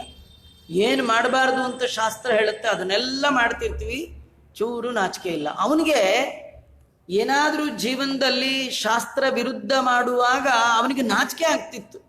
ಹೇಗೆ ಮಾಡೋದು, ಶಾಸ್ತ್ರ ಇದು ಬೇಡ ಅಂದಿದೆ, ಹೀಗೆ ಮಾಡಬಹುದಾ ಅಂತ ಅವನಿಗೆ ಗಿಲ್ಟಿ ಕಾನ್ಷಿಯಸ್ ಅವನಿಗೆ ಬರ್ತಿತ್ತು. ನಮಗೆ ಗಿಲ್ಟಿ ಅನ್ನೋ ಡಿಕ್ಷನರಿಲೇ ಇಲ್ಲ, ತೆಗೆದು ಆಚೆಗೆ ಹಾಕ್ಬಿಟ್ಟಿದ್ದೀವಿ. ಅವಿದ್ರೆ ಕಿರಿಕಿರಿ ಅಂತ. ಅದಕ್ಕೆ ಶೀಲ ಅಂತ ಕರೀತಾರೆ. ಅವನಿಗೆ ಅದು ಕಲ್ತು ಬಂದದ್ದಲ್ಲ, ಹುಟ್ಟು ಗುಣವಾಗಿತ್ತು. ಸ್ವಾಭಾವಿಕವಾಗಿ ತಪ್ಪು ಮಾಡ್ತಿರ್ಲಿಲ್ಲ. ಆ ರಾಜನ ಮತ್ತೊಂದು ಗುಣ ಬ್ರಹ್ಮಣ್ಯ, ಬ್ರಾಹ್ಮಣರಲ್ಲಿ ಭಾರಿ ಭಕ್ತಿ, ಜೊತೆಗೆ ಭಗವದ್ ಭಕ್ತ, ದೇವರಲ್ಲಿ ಭಕ್ತಿ. ಇದು ಎಲ್ಲದಕ್ಕಿಂತ ದೊಡ್ಡ ಗುಣ ಆ ರಾಜಂದೇನು ಗೊತ್ತಾ? ಒಂದಿನ ತಪ್ಪದೆ ಕಥೆ ಕೇಳ್ತಿದ್ದ, ದೇವರ ಕಥೆಯನ್ನು ಒಂದು ದಿನ ತಪ್ಪದೆ ಕೇಳ್ತಿದ್ದ ರಾಜ. ಸ್ವಲ್ಪ ಅಧಿಕಾರ, ಸ್ವಲ್ಪ ಅಂತಸ್ತು ಬಂದ್ರೇನೆ ನಾವು ಮೊದಲು ಬಿಡೋದೇ ದೇವರ ಪೂಜೆ. ಅದಕ್ಕೂ ಒಬ್ರು ಕೆಲಸದವ್ರನ್ನ ಇಟ್ಕೊಂಡ್ಬಿಟ್ಟು. ಸ್ವದಾ ರಥ ನಿರತಃ, ಸ್ವದಾ ಸ್ವಾಹ ಅಂದರೆ ಪಿತೃಕರ್ಮ ಮಾಡೋದ್ರೊಳಗೆ ನಿರತನಾದವ. ಶಶ್ವತ್ ಪಶು ಪುತ್ರ ಸಮನ್ವಿತ, ಬೇಕಾದಷ್ಟು ಮಕ್ಕಳು ಮರಿಗಳು ಪಶು ಸಮೃದ್ಧಿಯಾಗಿ ಅವನಿಗಿತ್ತು. ಚತುರಂಗ ಬಲದಿಂದ ಯುಕ್ತನಾಗಿದ್ದ. ಧನದೋಪಮಃ, ಹೇಗಿದ್ದ ಅಂದ್ರೆ ಅವನು ಕುಬೇರನಿಗೆ ಸಮ ಏನು ಅನ್ನುವಷ್ಟು ಶ್ರೀಮಂತ ಇದ್ದ. ಅಂತಹ ಚಿತ್ರಬಾಹು ರಾಜನ ಹೆಂಡತಿ ಚಂದ್ರಕಲಾ ಅಂತ. ಅವಳು ಎಂಥವಳು ಅಂದ್ರೆ 64 ವಿದ್ಯೆಯಲ್ಲಿ ನಿಷ್ಣಾತಳಂತೆ. ಒಂದೇ ಒಂದು ಗ್ರಾಜ್ಯುಯೇಟ್ ಮಾಡಿದ್ರು ಸಾಕು, 2 ಗ್ರಾಜ್ಯುಯೇಟ್ ಮಾಡಿದ್ರೆ ಮುಗ್ದೇ ಹೋಯ್ತು, ಅವ್ರನ್ನ ಯಾರು ಮಾತಾಡಿಸ್ಲಿಕ್ಕೆ ಆಗೋಲ್ಲ. ಇಷ್ಟೆಲ್ಲ ವಿದ್ಯಾವಂತಳಾದಂತಹ ಆ ಹೆಣ್ಣು ಮಗಳು ಪತಿವ್ರತ ಮಹಾಭಾಗ ಭಗವದ್ಭಕ್ತಿ ಸಂಯುತ, ತುಂಬ ಭಾಗ್ಯವಂತೆ, ಗಂಡನಲ್ಲಿ ಭಾರಿ ಅನುವರ್ತಳಾಗಿದ್ದಾಳೆ, ದೇವರಲ್ಲಿ ಭಕ್ತಿ ಇದೆ. ಅವಳಿಂದ ಕೂಡಿದ ರಾಜ ಈ ಭೂಮಿಯನ್ನ ಆಳ್ತಾ ಇದ್ದಾನೆ. ವಿನಾ ಶ್ರೀಕೃಷ್ಣ ದೇವಂ ಸನೈವ ಜಾನಾತಿ ದೈವತಂ. ರಾಜನಿಗೆ ಕೃಷ್ಣನ್ ಬಿಟ್ರೆ ಇನ್ನೊಂದು ದೇವರ ಪರಿಚಯ ಇಲ್ಲ. ಅಂದ್ರೆ ಸರ್ವೋತ್ತಮತ್ವೇನ ಭಗವಂತನ ಆರಾಧನೆ ಮಾಡುವ ಮಹಾನುಭಾವ ಚಿತ್ರಬಾಹು ಎನ್ನುವ ರಾಜ. ಒಂದಿನ ಏಕಸ್ಮಿನ್ ದಿವಸೆ ರಾಜ ಚಿತ್ರಬಾಹುರ್ಮಹೀಪತಿ ದೃಷ್ಟ್ವಾ ಸಮಾಗತಂ ದೂರಾಗಸ್ತ್ಯಂ ಮುನಿಪುಂಗವಂ. ಒಂದಿನ ಈ ರಾಜ ದೂರದಲ್ಲಿ ಬರ್ತಾ ಇರುವಂತಹ ಅಗಸ್ತ್ಯ ಮಹಾ ಮುನಿಗಳನ್ನು ಕಂಡಿದ್ದಾನೆ. ಪ್ರಣಮ್ಯ ದಂಡವದ್ ಭೂಮೋ ವಿಧಿನಾಥಮ ಪೂಜಯತ್. ದೂರದಲ್ಲಿ ಅಲ್ಲಿ ಬರ್ತಾ ಇದ್ದಾರೆ, ಇನ್ನೂ ಅವ್ರ ಹತ್ರವೇ ಬಂದಿಲ್ಲ, ಇಲ್ಲೇ ಉದ್ದಕ್ಕೆ ನಮಸ್ಕಾರ ಮಾಡಿಬಿಟ್ಟ. ಹಾಗೆ ಮಾಡ್ಬೇಕಂತ. ನಾವು ಮನೆಗೆ ಬಂದರೂ ಮಾಡಲ್ಲ, ಕಡೆಗೆ ಮನೇಲಿರೋ ನಮಸ್ಕಾರ ಮಾಡೋದು, ನಮಸ್ಕಾರ ಅವ್ರು ಹೇಳೋದು ನೋಡಿದ್ರೆ ನಾವೇ ಹೊರಟೋಗ್ಬಿಡೋಣ ಅನ್ಸುತ್ತೆ. ಅಷ್ಟು ಹೇಳಿ ಕಡೆಗೆ ಏನು ಮಾಡಿದ್ರು ಮಾಡಲ್ಲ. ಕಡೆಗೆ ಆ ಮಗುನ ತೆಗೆದು ತಲೆ ರಪ್ಪ ನೆಲಕ್ಕೆ ಹೊಡಿಸಿ ಆಚಾರ ಆಶೀರ್ವಾದ. ಇಂಥ ಮಾಡೋ ಆಶೀರ್ವಾದ ಹೆಂಗೆ ಮಾಡಿದ್ರಿ? ಯಾವಾಗಲೂ ಗುರುಗಳು ಹಿರಿಯರು ಕಣ್ಣಿಗೆ ಬಿದ್ದ ತಕ್ಷಣ ನಮಸ್ಕಾರ ಮಾಡ್ಬೇಕಂತ, ಅದು ಸ್ವಾಭಾವಿಕವಾಗಿ ಬಂದಿರ್ಬೇಕಂತ. ಸ್ವಿಚ್ ಹಾಕಿ ಅರ್ಧ ಗಂಟೆ ಆದ್ಮೇಲೆ ಫ್ಯಾನ್ ತಿರುಗಿದ್ರೆ ಸರಿ ಇಲ್ಲ ಅಂತ ಅರ್ಥ. ಹೇಳಿ ಅರ್ಧ ಗಂಟೆ ಆದರೂ ನಮಸ್ಕಾರ ಮಾಡಿದ್ರೆ ಸರಿ ಇಲ್ಲ ಅಂತ ಅರ್ಥ ಅಲ್ವಾ? ಅದರಿಂದ ಹೇಳಬೇಕಾದ್ದಿಲ್ಲ, ಹಾಗೆ ನಮಸ್ಕಾರ ನೋಡ್ದ. ಇದು ನೋಡಿ, ಎಷ್ಟು ದೊಡ್ಡ ರಾಜ, ಕುಬೇರನಷ್ಟು ಶ್ರೀಮಂತ ಒಬ್ಬ ಬ್ರಾಹ್ಮಣ ದೂರದಲ್ಲಿ ಬರ್ತಿದ್ರೆ ಅಗಸ್ತ್ಯರನ್ನು ನೋಡಿ ಉದ್ದಕ್ಕೆ ನಮಸ್ಕಾರ ಮಾಡ್ದ. ಕ್ರಮಬದ್ಧವಾದ ಪೂಜೆಯನ್ನ ಮಾಡಿದ, ಒಳ್ಳೆ ಆಸನವನ್ನ ಕೊಟ್ಟ. ಅವ್ರ ಮುಂದೆ ವಿನಯದಿಂದ ಬಗ್ಗಿ ಬಾಗಿ ಕೆಳಗೆ ಕುಳಿತು ಆ ಮುನಿಗಳನ್ನ ಮಾತಾಡಿಸ್ತಾ ಇದ್ದಾನೆ. ಹೇಗೆ ಮಾತಾಡಿಸ್ಬೇಕು? ಮನೆಗೆ ಯಾರು ದೊಡ್ಡವ್ರು ಬಂದ್ರೆ ಹೇಗೆ ನಾವು ಮಾತಿಗೂ ಬರೀ, ಕೆಲವರು ಮಾತೇ ಆಡಲ್ಲ. ಯಾರು ಬಂದ್ರೆ ಈ ಕಡೆ ಬಾಗಿಲಿಂದ ಹೊಟ್ಟೆ ಹೋಗ್ಬಿಡ್ತಾರೆ. ಸುಮ್ಮನೆ ಬೇಡ ಮಾತಾಡಿದ್ರೆ ಪ್ರಾಬ್ಲಮ್, ಯಾರ ಹತ್ರ ಮಾತಾಡ, ಹಂಗ ಆಗ್ಬಾರ್ದು. ಮನೆಗೆ ಬಂದವರಿಗೆ ಒಳ್ಳೊಳ್ಳೆ ಮಾತಾಡ್ಬೇಕಂತ, ಮಾತು ತುಂಬ ಒಳ್ಳೆ ಮಾತುಗಳು ಆಡ್ಬೇಕಂತ. ಈ ರಾಜ ಅಂತಾನೆ, ಅದ್ಯಮೇ ಸಫಲಂ ಜನ್ಮ ಹೃದಯಮೇ ಸಫಲಂ ದಿನಂ, ಅದ್ಯಮೇ ಸಫಲಂ ರಾಜ್ಯಂ ಅದ್ಯಮೇ ಸಫಲಂ ಗೃಹಂ. ಇವತ್ತು ನನ್ನ ಜನ್ಮ ಸಾರ್ಥಕ ಆಯಿತು ಅಂದ. ಇವತ್ತು ನನಗೆ ನಿಜವಾಗಿ ಶುಭ ದಿನ ಅಂದ. ಇವತ್ತು ನನ್ನ ರಾಜ್ಯ ಸಮೃದ್ಧಿ ಆಯಿತು ಅಂದ. ಇವತ್ತು ನನ್ನ ಮನೆ ಒಳ್ಳೆ ಮನೆ ಕಟ್ಟದ್ದಕ್ಕೂ ಸಾರ್ಥಕ ಆಯಿತು. ಯಾಕಂದ್ರೆ ಯಸ್ತ್ವಂ ಸಮಾಗತೋ ಮೇ ಅದ್ಯ ಗೃಹೇ ಶ್ರೀ ಕೃಷ್ಣ ಸೇವಕ, ಕೃಷ್ಣನ ಭಕ್ತರಾದ ನೀವು ನಮ್ಮ ಮನೆಗೆ ಬಂದ್ರಲ್ಲ, ಆದ್ರಿಂದಾಗಿ ಇವತ್ತು ನನ್ನ ಜನ್ಮ, ನನ್ನ ಮನೆ, ನನ್ನ ವಂಶ, ನನ್ನ ರಾಜ್ಯ ಎಲ್ಲ ಸುಭಿಕ್ಷ ಆಯಿತು ನಿಮ್ಮಿಂದಾಗಿ. ಇದರೊಳಗೆ ನಮಗೊಂದು ಸಂದೇಶ ಇದೆ.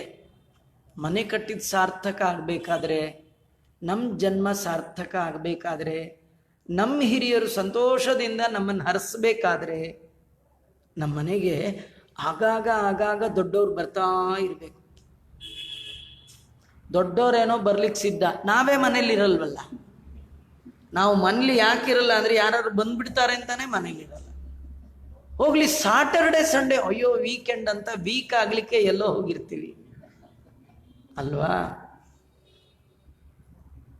ಹಿಂದಿನ ಕಾಲದಲ್ಲಿ ಯಾರು ಬರ್ತಾರ ಮನೆಗೆ ಅಂತ ಮನೇಲಿ ಒಬ್ರು ಯಾವಾಗ್ಲೂ ಇರ್ತಿದ್ರು, ಅವಳಿಗೆ ಗೃಹಿಣಿ ಅಂತ ಕರಿತಿದ್ರು.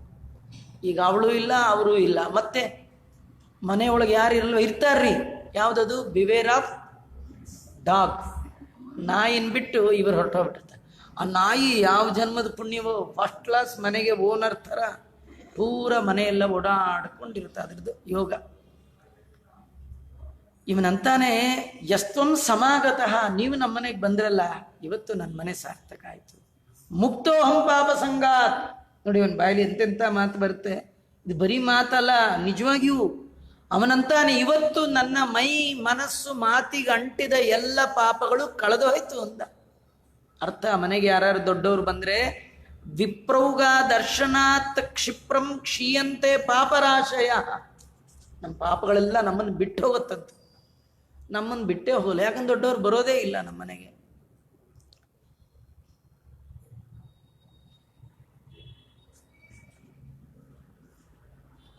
ಅವನಂತಾನೆ, ನೀವು ನನ್ನನ್ನು ನೋಡಿದ್ರಲ್ಲ ಸಾಕಂತ. ನೀವು ನನ್ನನ್ನು ಒಂದು ದಯಾ ದೃಷ್ಟಿಯಿಂದ ನಮಸ್ಕಾರ ಮಾಡಿದಾಗ ನೋಡಿದ್ರಲ್ಲ, ನಮ್ಮ ಮನೆಗೆ ಬರುವ ನನ್ನ ನೋಡಿದ್ರಲ್ಲ ಸಾಕಂತ. ಇದು ದೊಡ್ಡವರ ದೃಷ್ಟಿ ಬೀಳೋದು. ರಾಯರ ದೃಷ್ಟಿಯನ್ನು ನಾವು ಹೇಳ್ತೀವಿ ಅಘಾದ್ರಿ ಸಂಭೇದನ ದೃಷ್ಟಿ ವಜ್ರ. ಅಗಸ್ತ್ಯರ ದೃಷ್ಟಿ, ಅವರ ದೃಷ್ಟಿ ಬಿತ್ತು. ಇವನಂದ, ನನ್ನ ಪಾಪ ಎಲ್ಲ ಹೋಯ್ತು. ಇದಕ್ಕಿಂತ ತುಂಬ ಉತ್ತಮವಾದ ಮಾತು ಅವನಾಡ್ತಾನೆ. ಅವನೇನಂತಾನೆ ರಾಜ, ತುಭ್ಯಂ ಸಮರ್ಪಿತಂ ರಾಜ್ಯಂ ರಾಜಾಶ್ವರಥ ಸಂಯುತಂ. ನೀವು ನಮ್ಮ ಮನೆಗೆ ಬಂದಿದ್ದೀರಿ ಇವತ್ತು ಅಗಸ್ತ್ಯರೇ, ಇಡೀ ರಾಜ್ಯ, ಈ ಕೋಶ, ಈ ಸಂಪತ್ತು ಎಲ್ಲ ನಿಮ್ಮ ಪಾದದಲ್ಲಿಟ್ಟಿದ್ದೇನೆ. ನಾನು ನಿಮ್ಮ ದಾಸ. ಇದೇ ಸರ್ವ ಸಮರ್ಪಣೆಯೇ ಸದುಪಾಯ. ದೇವರನ್ನು ಹೊಂದುವ ಬಯಕೆ ಇದ್ದವ ನಂಗಿಷ್ಟು ದೇವರೇ ನಿಂಗಿಷ್ಟು ಅಂತ ಕೊಟ್ರಾಗಲ್ಲ. ನಂದೇನದೋ ನಿಂದೇ ಇದೆಲ್ಲ ಅಂತ ಸರ್ವಸ್ವ ಸಮರ್ಪಣೆ ಮಾಡಬೇಕಂತ. ಹಿಂದಿನ ಕಾಲದಲ್ಲಿ ರಾಜರಿಗೆ ಅತುಲವಾದ ಐಶ್ವರ್ಯ, ಎಂದೆಂದು ಕಡಿಮೆ ಆಗದ ಸಂಪತ್ತು ನಿಮಗೆ ಬೇಕು ಅಂತ ಆಸೆ ಇದ್ರೆ ನೀವು ಸಂಪತ್ತನ್ನ ಸಜ್ಜನರಲ್ಲಿ ಸಮರ್ಪಣೆ ಮಾಡುವ ಅಭ್ಯಾಸ ಮಾಡ್ಕೊಳ್ಳಿ. ಸಂಪತ್ತು ಕರಗೋದೇ ಇಲ್ಲ. ಯಾಕೆ? ಕೊಟ್ಟುದ ಮರಳಿ ತನಗರ್ಪಿಸಲು ಅವನೇನ್ ಮಾಡ್ತಾನೆ? ಅನಂತ ಮಡಿ ಮಾಡಿ ಕೊಡುವ. ಅಕ್ಷಯಂ ಕರ್ಮ ಯಸ್ಮಿನ್ ಪರೇಸ್ವರ್ಪಿತಂ ಪ್ರಕ್ಷಯಮ್ಯಾಂತಿ ದುಃಖಾನಿಯನ್ನಾಮತಃ. ದುಃಖವನ್ನ ಕಳಿತಾನೆ, ಸಂಪತ್ತನ್ನ ಅಕ್ಷಯ ಮಾಡ್ತಾನೆ. ಆ ನಿಟ್ಟಿನಲ್ಲಿ ಈ ರಾಜ ತನ್ನ ಸರ್ವಸ್ವವನ್ನು ಅಗಸ್ತ್ಯರ ಪಾದ ತಳಕ್ಕೆ ಅರ್ಪಣೆ ಮಾಡ್ತಾ, ವೈಷ್ಣವೋಸಿ ಮುನಿಶ್ರೇಷ್ಠ ನಾಸ್ತ್ಯ ದೇಯಂ ಮಯಾ ತವ ಮೇರುತುಲ್ಯಂ ಭವೇತ್ ಸ್ವಲ್ಪಂ ವೈಷ್ಣವಾಯ ಸಮರ್ಪಿತಂ. ಅವನಂತಾನೆ, ನೀವು ವಿಷ್ಣು ಭಕ್ತರು, ವೈಷ್ಣವ ಆಸಿ, ನೀವು ವಿಷ್ಣು ಭಕ್ತರು. ನಿಮಗೆ ನಾನು ಕೊಡುವಂಥದ್ದು ಏನಿಲ್ಲ. ಯಾಕಂದ್ರೆ ವೈಷ್ಣವರ ಹತ್ರ ಒಂದು ದೊಡ್ಡ ಆಸ್ತಿ ಇದೆಯಂತ. ದೊಡ್ಡ ಆಸ್ತಿ. ವಿಷ್ಣು ಭಕ್ತರ ಬಳಿ ಇರುವ ಆಸ್ತಿಗೆ ಬೆಲೆ ಕಟ್ಟಲಿಕ್ಕೆ ಸಾಧ್ಯ ಇಲ್ಲ. ಅದು ಯಾವುದು ಗೊತ್ತಾ? ಭಗವಂತನ ಪಾದಾರವಿಂದದಲ್ಲಿ ಅವರಿಗಿರುವಂತಹ ನಿರ್ವ್ಯಾಜವಾದ ನಿಶ್ಚಲವಾದ ಭಕ್ತಿ ಇದೆಯಲ್ಲ, ಅದು ದೊಡ್ಡ ಆಸ್ತಿ. ಅದರ ಮುಂದೆ ನಾನು ನಿಮಗಿಡ್ತಾ ಇರೋ ಈ ಸಂಪತ್ತು ಸ್ವಲ್ಪಂ. ಮೇರುತುಲ್ಯಂ ಭವೇತ್ ಸ್ವಲ್ಪಂ ವೈಷ್ಣವಾಯ ಸಮರ್ಪಿತಂ. ವಿಷ್ಣು ಭಕ್ತರಿಗೆ ಮೇರು ಪರ್ವತದಷ್ಟು ದೊಡ್ಡ ಸಂಪತ್ತನ್ನ ಕೊಟ್ಟರು ಕೂಡ ಅದು ದೊಡ್ಡದಲ್ಲ. ಯಾಕಂದ್ರೆ ಅವರ ಹತ್ರ ಇದೆಯಲ್ಲ ದೊಡ್ಡದು, ಯಾವುದದು? ಭಕ್ತಿ. ಅದರ ಮುಂದೆ ನೀವು ಕೊಟ್ಟದ್ದೇನೂ ಅಲ್ಲ. ಏನಂದ್ರೆ ಕೆಲವರು ಕೊಡೋದು ಕೊಟ್ಟಿರ್ತಾರೆ, ಎಲ್ಲ ಕಡೆ ಹೇಳ್ತಿರ್ತಾರೆ, ಅಯ್ಯೋ ನಮ್ಮ ಹಾಗೆ ಆಚಾರ್ಗೆ ಏನಿತ್ತು ಎಲ್ಲ ನಾನೇ ಕೊಟ್ಟಿದ್ದು ಅಂತ ಹೇಳಿ ಹೇಳಿ ಹೇಳಿ ಹೇಳಿ ಆಚಾರನ ಅರ್ಧ ಕೊಂದು ಹಾಕಿಬಿಡ್ತಾರೆ. ಎಡಗೈ ಕೊಟ್ಟದ್ದು ಬಲಗೈಗೆ ಗೊತ್ತಾಗಬಾರ್ದು. ನೀವೇನು ಕೊಟ್ಟರು ಸ್ವಲ್ಪ ಅಂತಾನೆ ಕೊಡ್ಬೇಕದನ್ನ. ಸ್ವಾಮಿ, ಏನು ನನ್ನ ಯೋಗ್ಯತೆ, ಒಂದು ಕಿಂಚಿತ್ ಕೊಡ್ತಾ ಇದ್ದೇನೆ. ಬ್ರಾಹ್ಮಣನಾದವನಿಗೂ ಕೂಡ ಆ ಕೊಟ್ಟದ್ದು ನೋಡಿ ತೃಪ್ತಿ ಆಗೋದಲ್ಲ, ತೃಪ್ತಿ ಅವನೊಳಗೆ ಇರಬೇಕು. ಇದ್ದ ತೃಪ್ತಿ ಅಭಿವ್ಯಕ್ತ ಆಗಬೇಕೇ ವಿನಃ ವಸ್ತುವಿನಿಂದ ತೃಪ್ತಿ ಅಂತ ಇಲ್ಲ ರೀ. ಅಂತಹ ತೃಪ್ತನಾದ ಬ್ರಾಹ್ಮಣನಿಗೆ ಕೊಡಬೇಕು. ನೀವಂತ ತೃಪ್ತರು. ತೃಪ್ತಿಗಿಂತ ದೊಡ್ಡ ಸಂಪತ್ತು ಯಾವುದಿದೆ? ಭಗವದ್ಭಕ್ತಿಗಿಂತ ದೊಡ್ಡ ಸಂಪತ್ತು ಯಾವುದಿದೆ? ಅಂತ ಸಂಪತ್ತು ನಿಮ್ಮಲ್ಲಿ ಹೇರಳವಾಗಿದೆ, ನಾ ಕೊಟ್ಟದ್ದು ಸ್ವಲ್ಪ ಅಂತ ಅವನು ಹೇಳ್ತಾ, ಕಪರ್ದಿಕಾ ಪ್ರಮಾಣಂ ತ್ವಂ ವ್ಯಂಜನಂ ಮಾನ್ನಮುತ್ತಮಂ ನಯಚ್ಛತಿ ದಿನೇಯಸ್ತು ವೈಷ್ಣವಾಯ ದ್ವಿಜನ್ಮನೇ.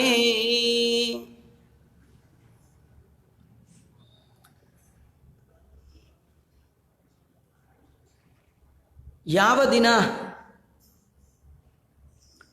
ಒಂದು ಕಬಡಿ ಸ್ವಲ್ಪ ಕಿಂಚಿತ್ ದ್ರವ್ಯ, ಎಷ್ಟೇ ಕಡಿಮೆ ಇದ್ರೂ ಪರವಾಗಿಲ್ಲ, ಅಥವಾ ಒಂಚೂರು ಅನ್ನ ಅಥವಾ ಒಂದು ತೊಟ್ಟು ನೀರು ಯಾರಿಗೂ ದಾನ ಮಾಡದೆ ಯಾರು ಕಳಿತಾನೋ ಆ ದಿನ ಅವನದು ವ್ಯರ್ಥ ಅಂತ. ಮನುಷ್ಯ ಜನ್ಮ ಬಂದದ್ದು ವೇಸ್ಟ್ ಆಯ್ತು. ಸಾರ್ಥಕ ಯಾವತ್ತು ಅಂದ್ರೆ ತದ್ದಿನಂ ವಿಫಲಂ ತಸ್ಯ ಕಥಿತಂ ವೇದ ಪಾರಗೈ. ವೇದವನ್ನು ಬಲ್ಲಂತಹ ಜ್ಞಾನಿಗಳು ಹೇಳ್ತಾರೆ, ಮನುಷ್ಯ ಜನ್ಮ ಬಂದಾಗ ಯಾವ ದಿನ ಏನನ್ನೂ ದಾನ ಮಾಡದೆ ಆ ದಿನವನ್ನ ಕಳಿತಾನೆ, ಅದಕ್ಕಿಂತ ವ್ಯರ್ಥವಾದ ದಿನ ಮತ್ತೊಂದು ದಿನ ಇಲ್ಲೇ ಇಲ್ಲ. ಏನಾದ್ರೂ ದಾನ ಮಾಡು, ಏನಾದ್ರೂ ಕೊಡು. ಕಡೆಗೆ ಏನು ಕೊಡಕ್ಕಾಗ್ದಿದ್ರು ಹಿಂದೆಲ್ಲ ಗೋಗ್ರಾಸ ಅಂತ ಕೊಡೋರು. ಒಂದು ಗೋವಿಗೆ ಏನಾರು ಒಂಚೂರು, ಕಡೆಗೆ ಏನಿಲ್ಲ ನೀವು ತಿನ್ನಲ್ಲ ಅಂತ ಬಿಟ್ಟು ತರಕಾರಿ ಸಿಪ್ಪೆನಾರು ಹಾಕಿ ಕೃಷ್ಣಾರ್ಪಣ ಅಂದಿರು. ಈಗ ಸಿಪ್ಪೆ ಇದ್ರಲ್ಲ, ಹಸಿ ಕಸ ಒಣ ಕಸ ಅಂತ ಹೇಳಿ ಜೊತೆಗೆ ನಮ್ಮನ್ನು ಕಸ ಮಾಡಿ ತಲೆ ತುಂಬ ಕಸ ಕಸ ಕಸ. ಅದು 8-8ವರೆಗೆ ನೀವು ಸ್ನಾನ ಮಾಡಿ ದೇವ್ರ ಪೂಜೆ ಕೂತ್ಕೋಬೇಕು. ಹಾಗೆ ಕಸದ ಗಾಡಿ ಬರಬೇಕು, ಕಸ ಕಸ ಎಲ್ಲ ತಲೆ ಎಲ್ಲ ಕಸ ಆಗ. ನಿಜ ಹೇಳ್ಬೇಕಂದ್ರೆ ಕಸ ಬೆಳಗ್ಗೆ ಆಗುವಾಗ ಇರಬಾರ್ದು. ರಾತ್ರಿ ಬಿಸಾಕ್ಬಿಟ್ರೆ ಕಸ ಬೆಳಗ್ಗೆ ಫ್ರೆಶ್ ಆಗಿ ಏಳ್ಬೋದು. ಇಲ್ದರೆ ಬೆಳಗ್ಗೆ ಏಳುವಾಗಲೇ ಕಸದ ತಲೆ ಒಳಗೆ ಹೇಳ್ತೀವಿ ನಾವು. ಅಲ್ಲಿ ದೇವ್ರ ಧ್ಯಾನ ಮಾಡ್ಲಿಕ್ಕೆ ಬಹಳ ಕಷ್ಟ. ಇದೆಲ್ಲ ನಮ್ಮ ಹಣೆ ಬರ. ಅದರಿಂದ ವಿಷ್ಣು ಭಕ್ತರಾದ ನಿಮಗೆ ಬಹಳ ದೊಡ್ಡ ಗುಣ ನಿಮ್ಮಲ್ಲಿದೆ, ಭಗವದ್ಭಕ್ತಿ. ತೇಷಾಂ ಸಂಭಾವನಾ ಕಾರ್ಯಂ ವಾಂಗ್ಮನ ಕಾರ್ಯಕರ್ಮಭಿ ಕಥಿತಂ ಮಮ ಗರ್ಗೇಣ ಗೌತಮೇನ ಸುಮಂತುನಾ. ನಿಮ್ಮಂಥ ಉತ್ತಮ ಸಜ್ಜನರು ಮನೆಗೆ ಬಂದಾಗ ಕಾಯಕ ವಾಚಿಕ ಮಾನಸಿಕವಾಗಿ ಅವರನ್ನು ಸತ್ಕಾರ ಮಾಡಬೇಕು. ದುಡ್ಡು ಕೊಟ್ಟು ಸತ್ಕಾರ ಮಾಡಿದ್ರೆ ಅದ ಪ್ರಯೋಜನ ಆಗಲ್ಲ. ಅವ್ರು ಏನು ಮಾಡಿ ಸೊಂಟಕ್ಕೆ ಇಟ್ಕೊಂಡು ಹೋಗಲ್ಲ. ಅವರು ಅಗಸ್ತ್ಯರಿಗೆ ರಾಜ್ಯ ಕೊಟ್ಟರೆ ಅವರನ್ನು ಸೊಂಟಕ್ಕೆ ಇಟ್ಕೊಂಡು ಹೋಗ್ತಾರ? ಅಲ್ಲೇ ಬಿಟ್ಟು ಹೋಗ್ತಾರೆ. ನೀವೆಲ್ಲ ವ್ಯಾಸರಾಜರ ಕಥೆ ಗೊತ್ತಿದೆ. ಕೃಷ್ಣದೇವರಾಯನಿಗೆ ಕುಹಯೋಗ ಬಂತು. ಆ ಕಾಲದಲ್ಲಿ ಯಾರ ಸಿಂಹಾಸನದಲ್ಲಿ ಕೂತಿರ್ತಾನೆ ಅವನು ಸಾಯ್ತಾನೆ. ರಾಜ ಬಹಳ ವಿಚಲಿತನಾದ. ಸ್ವಾಮಿಗಳಲ್ಲಿ ಬಂದು ಕೇಳ್ದ. ಸ್ವಾಮಿಗಳಂದ್ರು, ನೀ ಯಾಕೆ ಯೋಚನೆ ಮಾಡ್ತೀಯ, ನಾ ಕೊಡ್ತೀನಿ ಆ ಟೈಮಲ್ಲಿ ಅಂತ. ಆ ಟೈಮಲ್ಲಿ ಕೂತ್ರು. ಕುಹು ಆ ಯೋಗ ಬಂತು. ತಮ್ಮ ಕಾವಿ ಶಾಟಿಯನ್ನು ಹಾಕಿದ್ರು. ಅದು ದಗ್ಧ ಆಯಿತು. ಕಣ್ಣೆದುರು ರಾಜ ನೋಡ್ದ. ಅದು ಮುಗಿತು, ಗಳಿಗೆ ಮುಗಿತು. ರಾಜ ಗುರುಗಳಲ್ಲಿ ಬಂದು ಹೇಳ್ತಾನೆ, ಬೇಕಾದಾಗ ಕೊಡೋದು, ಬೇಡವಾದಾಗ ಇಳಿಯೋದು ಇದು ಲಕ್ಷಣ ಅಲ್ಲ. ಕೂತವನಿಗೆ ಆ ಸೀಟನ್ನು ಕಾಪಾಡಿಕೊಳ್ಳುವ ಯೋಗ್ಯತೆ ಇರಬೇಕು. ಎಂಥ ಕಷ್ಟ ಕಾಲದಲ್ಲಿಯೂ ಕೂಡ ಅದನ್ನು ಕಾಯುವ ಶಕ್ತಿ ಇದ್ದವ್ರು ಕೊಡಬೇಕು. ಇವತ್ತು ನಾನು ನಿಮ್ಮಲ್ಲಿ ಅದನ್ನು ಕಂಡೆ. ಅದರಿಂದ ಇನ್ನು ಮೇಲೆ ಈ ರಾಜ್ಯ ನಿಮ್ಮದು, ನಾನು ನಿಮಗೆ ಕೆಳಗಿರ್ತೇನೆ ಅಂತಂದ. ಅವ್ರು ಕೂತದ್ದು 1 ಕಾಲಗಳಿಗೆ ಏನೋ ಅಷ್ಟೇ ಕಾಲ. ಆದರೆ ರಾಜ ಕೊಟ್ಟದ್ದು ಪರ್ಮನೆಂಟ್ ನಿಮಗೆ ಅಂತ. ಈ ಆಪರ್ಚುನಿಟಿ ಅಪ್ಪಿ ತಪ್ಪಿ ನಮಗೆ ನಿಮಗೆ ಸಿಕ್ಕಿದ್ರೆ ಅಲ್ಲ, ಯೋಚನೆ ಮಾಡಬೇಡಿ, ಸಿಗಲ್ಲ. ಸದ್ಯ ನಮ್ಮ ಮನೇಲಿ ಒಂದು ಸೀಟ್ ಸಿಕ್ಕರೆ ಸಾಕಾಗಿದೆ. ಹುಡುಗರು ಮಕ್ಕಳು ಕೂತಾಗ ಹೇಳು ಅನ್ನಕ್ಕಾಗಲ್ಲ. ರಾಜ ಕುಳಿತ ವೈಭವದ ಇಡೀ ಐತಿಹಾಸಿಕ ದಾಖಲೆ ಕೃಷ್ಣದೇವರಾಯನ ಕಾಲ. ಸುವರ್ಣ ಯುಗ. ಬೀದಿಯಲ್ಲಿ ಮುತ್ತು ರತ್ನಗಳನ್ನ ಹಾಕೊಂಡು ಮಾರ್ತಿದ್ರು. ಆ ಕಾಲದಲ್ಲಿ ಆ ರಾಜ್ಯದ ಸಿಂಹಾಸನದ ಮೇಲೆ ವ್ಯಾಸರಾಜರು ಕೂತಾಗ ಕೃಷ್ಣದೇವರಾಯ ಅಂದ ಮಾತು, ಇದು ಸರ್ವಸ್ವ ನಿಮ್ಮದೇ ಅಂತ. ವ್ಯಾಸರಾಜರು ಕ್ಷಣಕಾಲ ಕೂತದ್ದು ಇಳದೆ ಬಿಟ್ರಂತೆ. ಈ ಸೀಟ್ ನಮಗೆ ಬೇಡ, ನಮಗೆ ವೇದಾಂತ ಸಾಮ್ರಾಜ್ಯದ ಸಿಂಹಾಸನ ಇದೆ, ನಮ್ಮ ಕೈಯಲ್ಲಿ ಒಂದು ಧರ್ಮದಂಡ ಇದೆ, ಸಾಕು, ರಾಜದಂಡ ಇದು ನೀನೇ ಇಟ್ಕೊ, ನಂಗೆ ಬೇಡ ಅಂದ್ರು. ಎಂಥ ತ್ಯಾಗ ರೀ! ಯಾಕಂದ್ರೆ ವೈಷ್ಣವರಲ್ಲಿರುವಂಥ ದೊಡ್ಡ ಸಂಪತ್ತದು. ಹೀಗಾಗಿ ದೊಡ್ಡವರಿಗೆ ಸಂಪತ್ತು ಕೊಟ್ಟು ಸನ್ಮಾನ ಮಾಡಿದ್ರೆ ಅವ್ರಿಗೆ ಅದು ಸ್ವೀಕಾರಕ್ಕೆ ಯೋಗ್ಯ ಅಲ್ಲ. ನಿಜವಾಗಿಯೂ ಅವ್ರನ್ನ ಹೇಗೆ ಸನ್ಮಾನ ಮಾಡ್ರು? ರಾಜ ಹೇಳ್ತಾನೆ, ವಿಷ್ಣು ಭಕ್ತರನ್ನ ವಾಂಗ್ ಮನ ಕಾರ್ಯ ಕರ್ಮಭಿಹಿ ತೇಷಾಂ ಸಂಭಾವನಾ. ಅವ್ರ ಸಂಭಾವನೆ ಅಂದರೆ ವಾಕ್ಯ ಮಾತುಗಳು ಒಳ್ಳೆ ಗೌರವಯುತವಾಗಿ ಮಾತಾಡಬೇಕು. ಕಾರ್ಯ ಮನಸ್ಸು, ಈ 3 ಮೈ ಮಾತು ಮನಸ್ಸಿನಿಂದ ಅವರನ್ನ ಸನ್ಮಾನಿಸಬೇಕು. ಹೀಗೆ ಮಾಡಬೇಕು ಅಂತ ಹೇಳಿ ನನಗೆ ನಮ್ಮ ಗುರುಗಳು ಹೇಳಿದ್ದಾರೆ ಅಂತಾನೆ ಚಿತ್ರಬಾಹು ರಾಜ. ಅಗಸ್ತ್ಯರಿಗೆ ಆಶ್ಚರ್ಯ ಆಯಿತು. ನಿಮ್ಮ ಗುರುಗಳು ಯಾರಪ್ಪ ಅಂದರು. ಗರ್ಗಾಚಾರ್ಯರು, ಗೌತಮರು, ಸುಮಂತು, ಅಂಥ ದೊಡ್ಡ ದೊಡ್ಡ ಜ್ಞಾನಿಗಳು. ಅವರೆಲ್ಲ ಹೀಗೆ ಹೇಳಿದ್ದಾರೆ. ಅದರಿಂದ ತಾವತ್ ಪ್ರಭಾಚತಾರಾಣಾಂ ಯಾವನ್ನೋದಯತೆ ರವಿಹಿ ತಾವದನ್ನೇ ದ್ವಿಜನ್ಮಾನೋ ಯಾವನ್ನಯಾತಿ ವೈಷ್ಣವ. ಈ ನಕ್ಷತ್ರಗಳು ಎಲ್ಲಿವರೆಗೂ ಅವು ಬೆಳಗ್ತಾ ಇರ್ಬೋದು ಅಂದರೆ ಸೂರ್ಯ ಬರುವ ತನಕ. ಸೂರ್ಯೋದಯ ಆದ್ಮೇಲೆ ಯಾವ್ದಾದ್ರು ನಕ್ಷತ್ರ ಕಾಣುತ್ತಾ? ಯಾಕಂದ್ರೆ ಸೂರ್ಯನ ಬ್ರೈಟ್ನೆಸ್ ಮುಂದೆ ಇವುಗಳು ಯಾವು ಕಾಣಲ್ಲ. ಹಾಗೆ ಎಲ್ಲಿ ತನಕ ವೈಷ್ಣವನಾದವ ಬರೋಲ್ಲ ಅಲ್ಲಿವರೆಗೂ ಎಲ್ಲ ಬ್ರಾಹ್ಮಣರು ಓಹೋ ಅಂತ ಇರ್ಬೋದು. ಆದರೆ ವೈಷ್ಣವ ಬಂದ ಅಂದರೆ ಅವನು ಎಲ್ಲ ಬ್ರಾಹ್ಮಣರ ಮಧ್ಯದಲ್ಲಿ ಶ್ರೇಷ್ಠನ. ಅಂತಹ ವೈಷ್ಣವೋತ್ತಮರು ನೀವು ಬಂದಿದ್ದೀರಿ ಅಂತ ಅಗಸ್ತ್ಯರನ್ನ ಮಾತಿನಿಂದ, ಕೃತಿಯಿಂದ, ಮನಸ್ಸಿನಿಂದ ಕೊಂಡಾಡಿದ ಚಿತ್ರಬಾಹು ರಾಜ. ಚಿತ್ರಬಾಹುವನ್ನು ಕುರಿತು ಅಗಸ್ತ್ಯರು ಹೇಳ್ತಾ ಇದ್ದಾರೋ, ಚಿತ್ರಬಾಹು ಮಹಾಭಾಗ ಧನ್ಯಸ್ತ್ವಂ ಸಾಂಪ್ರತಂ ನುಮಃ ಇಮಾ ಧನ್ಯ ಪ್ರಜಾ ಸರ್ವ ಯಸ್ತ್ವಂ ರಕ್ಷಸಿ ವೈಷ್ಣವ. ಹೇ ರಾಜ, ನೀನೇ ಭಾಗ್ಯಶಾಲಿಯಪ್ಪ. ಯಾಕೆಂದ್ರೆ ಎಂಥ ಗುರುಗಳನ್ನ ನಿನ್ನ ಜನ್ಮದಲ್ಲಿ ಪಡೆದಿದೀಯ. ಗುರುಗಳು ಸಿಕ್ಕಿದ್ದೇ ನಿನ್ ದೊಡ್ಡ ಭಾಗ್ಯ. ಈ ನಿನ್ನ ರಾಜ್ಯದ ಪ್ರಜೆಗಳೇ ಧನ್ಯರು. ಕಾರಣ ನಿನ್ನಂಥ ವೈಷ್ಣವ ಇವರಿಗೆ ರಾಜನಾಗಿದ್ದಾನೆ. ಸ್ವಲ್ಪ ಯೋಚನೆ ಮಾಡಿ, ಇವತ್ತು ನಮಗೂ ಸಿಕ್ಕಿದ್ದಾರೆ, ವೈಷ್ಣವರು ಸಿಕ್ಕಿದ್ದಾರೆ. ನಮ್ಮ ಹಣೆ ಬರ. ತಸ್ಮಿನ್ ರಾಷ್ಟ್ರೇ ನವಸ್ತವ್ಯಂ ಯಸ್ಯ ರಾಜಾನ ವೈಷ್ಣವ. ಇನ್ನು ಬಹಳ ಗೋಳು ಬಂತಿದೆ. ಎಲ್ಲಿ ವೈಷ್ಣವರಾದವರು ಆಡಳಿತ ಮಾಡ್ತಿಲ್ಲ ಅಂತ ರಾಜ್ಯದಲ್ಲಿ ವಾಸ ಮಾಡಬಾರ್ದಂತೆ. ನಾವು ಮಾಡೋದೇ ಅಲ್ಲಿ. ಅದಕ್ಕೆ ನಾವು ಅವ್ರನ್ನ ರಾಜರು ಅಂತ ಅನ್ಕೊಂಡೇ ಇಲ್ಲ. ರಾಜರು ಅಂದ್ರೆ ನಮಗೆ ರಾಘವೇಂದ್ರ ಸ್ವಾಮಿಗಳು ಅವರೇ. ಅವ್ರು ಯಾರವರು? ಪ್ರಹ್ಲಾದ ರಾಜರು. ಅವ್ರ ಶಿಷ್ಯರು ನಾವೆಲ್ಲ. ಅಲ್ವಾ? ವ್ಯಾಸರಾಜರು ಅವ್ರ ಶಿಷ್ಯರು ನಾವು. ಅದಕ್ಕೆ ಸದ್ಯ ಇವ್ರು ಯಾರು ರಾಜ ಅಂತ ಇಟ್ಕೊಂಡೇ ಇಲ್ಲ. ಇವರೆಲ್ಲ ಬರೀ ಮಂತ್ರಿಗಳಲ್ಲೇ ಲೆವೆಲ್ಗೆ ನಿಂತು ಹೋಗ್ಬಿಟ್ಟಿದ್ದಾರೆ. ನಿಜವಾಗಿ ರಾಜರ ಲೆವೆಲಲ್ಲಿ ಯಾರಿದ್ದಾರೆ? ವ್ಯಾಸರಾಜರು, ವಾದಿರಾಜರು, ಶ್ರೀಪಾದರಾಜರು. ಅವರ ಕಡೆ ನಾವೆಲ್ಲ ಪ್ರಜೆಗಳು. ಹೀಗಾಗಿ ವೈಷ್ಣವ ರಾಜ್ಯದಲ್ಲೇ ಇದ್ದೀವಿ ನಾವು, ಪ್ರಹ್ಲಾದ ರಾಜರ ರಾಜ್ಯದಲ್ಲಿ. ಈ ಒಂದು ವಿಚಾರ ಮಾಡಬೇಕು. ಚಕ್ಷುರ್ಹೀನೋ ಯಥಾ ದೇಹೇ ಪ್ರೀತಿಹೀನ ಯಥಾ ಪ್ರಿಯ ನಿರಕ್ಷರೋ ಯಥಾ ವಿಪ್ರ ತಥಾ ರಾಷ್ಟ್ರಮ ವೈಷ್ಣವಂ. ಅಗಸ್ತ್ಯರು ಹೇಳ್ತಾ ಇದ್ದಾರೆ, ಕಣ್ಣು ಇಲ್ಲದ ದೇಹ ಎಲ್ಲ ಇದೆ ಸರ್, 2 ಕಣ್ಣು ಕಾಣಲ್ಲ, ಮತ್ತೆ ಏನ್ ಮಾಡ್ಬೇಕು? ಅವ್ನು ಕಟ್ಕೊಂಡು ಹೇಗೋ ಹೆಂಡತಿ ಅಡುಗೆ ಮಾಡ್ತಾಳೆ, ಊಟ ಬಡಿಸ್ತಾಳೆ, ಮನೆ ಕೆಲಸ ಎಲ್ಲ ಮಾಡ್ತಾಳೆ, ಗಂಡನ್ ಕಂಡ್ರ ಆಗಲ್ಲ, ಏನ್ ಮಾಡ್ಬೇಕು ಕಟ್ಕೊಂಡು? ಪ್ರೀತಿಹೀನ, ಪ್ರೀತಿ ಒಂದಿಲ್ಲ, ಬಿಕ್ಕೆ ಎಲ್ಲ ಇದೆ. ಆಮೇಲೆ 1 ಅಕ್ಷರ ಬರದ ಬ್ರಾಹ್ಮಣ ಹೇಗೆ ವೇಸ್ಟ್ ಬಾಡಿಯೋ ಹಾಗೆ ಅವೈಷ್ಣವರಿಂದ ಕೂಡಿರ್ತಕ್ಕಂಥ ರಾಜ್ಯ ವ್ಯರ್ಥವಾಗಿಲ್ಲ, ಅಂತ ಕಡೆ ವಾಸ ಮಾಡಬಾರ್ದು. ಮತ್ತೆ ಹೇಳ್ತಾ ದಂತಹೀನೋ ಯಥಾ ಹಸ್ತಿ ಪಕ್ಷಹೀನೋ ಯಥಾ ಖಗ. ರೆಕ್ಕೆ ಇಲ್ಲದ ಹಕ್ಕಿ ಹೇಗೆ ವ್ಯರ್ಥವೋ, ಹಲ್ಲಿಲ್ಲದ ಆನೆ ಹೇಗೆ ವೇಸ್ಟೋ. ಅಂದ್ರೆ ಈಗ ಆನೆ ಏನ್ ಸಿಕ್ಕರು ತೊಗೊಂಡೋಗ್ಬಿಡ್ತಾರ್ರಿ, ಹಲ್ಲಿಲ್ಲದೆ ಇದ್ರು ಪರವಾಗಿಲ್ಲ ತಿಳ್ಕೊಂಡು ಹೋಗೋ ಜನ, ಕೆಟ್ಟ ಜನ ಇದ್ದಾರೆ. ದ್ವಾದಶಿ ದಶಮಿ ವಿದ್ಧ, ಇದು ಬಹಳ ಮುಖ್ಯ. ದಶಮಿಯಿಂದ ಕೂಡಿದ ದ್ವಾದಶಿ ಅದು ಪ್ರಯೋಜನ ಇಲ್ಲ. ತಥಾರ ಅಕ್ರಮ ವೈಷ್ಣವಂ, ಹೀಗೆ ದರ್ಭಹೀನ ಯಥಾ ಸಂಧ್ಯಾ. ಸಂಧ್ಯಾ ವಂದನೆ ಮಾಡುವಾಗ ದರ್ಭೆ ಇಲ್ಲ ಅಂದ್ರೆ ಸಂಧ್ಯಾ ವಂದನೆ ವೇಸ್ಟ್. ಅದಕ್ಕೆ ಪವಿತ್ರ ದುಂಗ್ರ ಹಾಕ್ಕೊಂಡಿರ್ಬೇಕು, ಇಲ್ಲ ಬದಲಿ ತುಳಸಿ ಹಾಕೋಬೇಕು, ಇಲ್ಲ ದರ್ಭೆ ಇಲ್ಲ ನನ್ನ ಕೈಯಲ್ಲಿ ತಪ್ಪು ಮಾಡ್ತಾ ಇದ್ದೇನೆ ಅನ್ನುವ ಭಾವನೆಯಾದ್ರೂ ಇರ್ಬೇಕು. ನಾ ಮಾಡಿದ್ದೆ ಸರಿ ಅನ್ಕೊಂಡವ್ರು ಗೋವಿಂದ. ತಿಲಹೀನಂಚ ತರ್ಪಣಂ, ಎಳ್ಳಿಲ್ಲ ತರ್ಪಣ. ವೃತ್ಯರ್ಥಂ ದೇವ ಸೇವಾಚ ತಥಾ ರಾಷ್ಟ್ರಮ ವೈಷ್ಣವಂ, ಇದೇ ಒಂದು ವೃತ್ತಿ ಅಂತ ಹೇಳಿ ಪೂಜಾದಿಗಳನ್ನ ಇವೆಲ್ಲ ಹೇಳ್ತಾ ಇದ್ದಾರೆ. ಸರಾಜ ಪ್ರೋಚ್ಯತೆ ಸರ್ಭಿ ಕೃಷ್ಣ ಪದಾಶ್ರಯ ತದ್ರಾಷ್ಟ್ರಂ ವರ್ಧತೆ ನಿತ್ಯಂ ಸುಖಿ ಭವತಿ ತತ್ಪ್ರಜಾ. ಯಾರು ದೇಶವನ್ನ ಆಳುವಂತಹ ರಾಜ ಭಗವಂತನ ಪಾದವನ್ನ ನಂಬಿ ರಾಜ್ಯವನ್ನ ನಡೆಸ್ತಾ ಇದ್ದಾನೆ, ಆ ರಾಷ್ಟ್ರ ನಿತ್ಯದಲ್ಲಿ ಸುಭಿಕ್ಷವಾಗಿರ್ತಕ್ಕಂಥದ್ದು, ಅವನ ಪ್ರಜೆಗಳೇ ಸುಖಿಯಾಗಿರ್ತಕ್ಕಂಥದ್ದು. ದೃಷ್ಟಿಮೇ ದುಷ್ಟಿರ್ಮೇ ಸಫಲ ರಾಜನ್ ನನ್ಮಯಾತ್ವಂ ನಿರೀಕ್ಷಿತ. ಇವತ್ತು ನನ್ನ ಕಣ್ಣು ಸಾರ್ಥಕ ಆಯಿತು ಅಂತ ಅಗಸ್ತ್ಯರು. ಯಾಕೆಂದ್ರೆ ನೋಡಿದ್ನಲ್ಲ, ನಿನ್ನಂತ ವೈಷ್ಣವ ರಾಜ, ಇಡೀ ಪ್ರಜೆಗಳನ್ನೆಲ್ಲ ವೈಷ್ಣವರನ್ನಾಗಿ ಮಾಡಿದ್ದೀಯಾ ನೀನು, ಇಂಥ ನೋಡಿ ನನ್ನ ಕಣ್ಣು ಅದು ಆನಂದ ಆಯಿತು ಅಂತ ಹೀಗೆಲ್ಲ ಹೇಳ್ತಾ ಇದ್ದಾರೆ. ಇಷ್ಟು ಪರಸ್ಪರ ಮಾತಾಡಿದ ಮೇಲೆ ಅಗಸ್ತ್ಯರು ಬಂದರು, ಕೆಲಸ ಮುಗೀತು, ಆಶೀರ್ವಾದ ಮಾಡಿದ್ರು, ಹೊರಟ್ರವ್ರು. ಬೇರೆ ಏನು ಕೆಲಸ ಇರಲಿಲ್ಲ.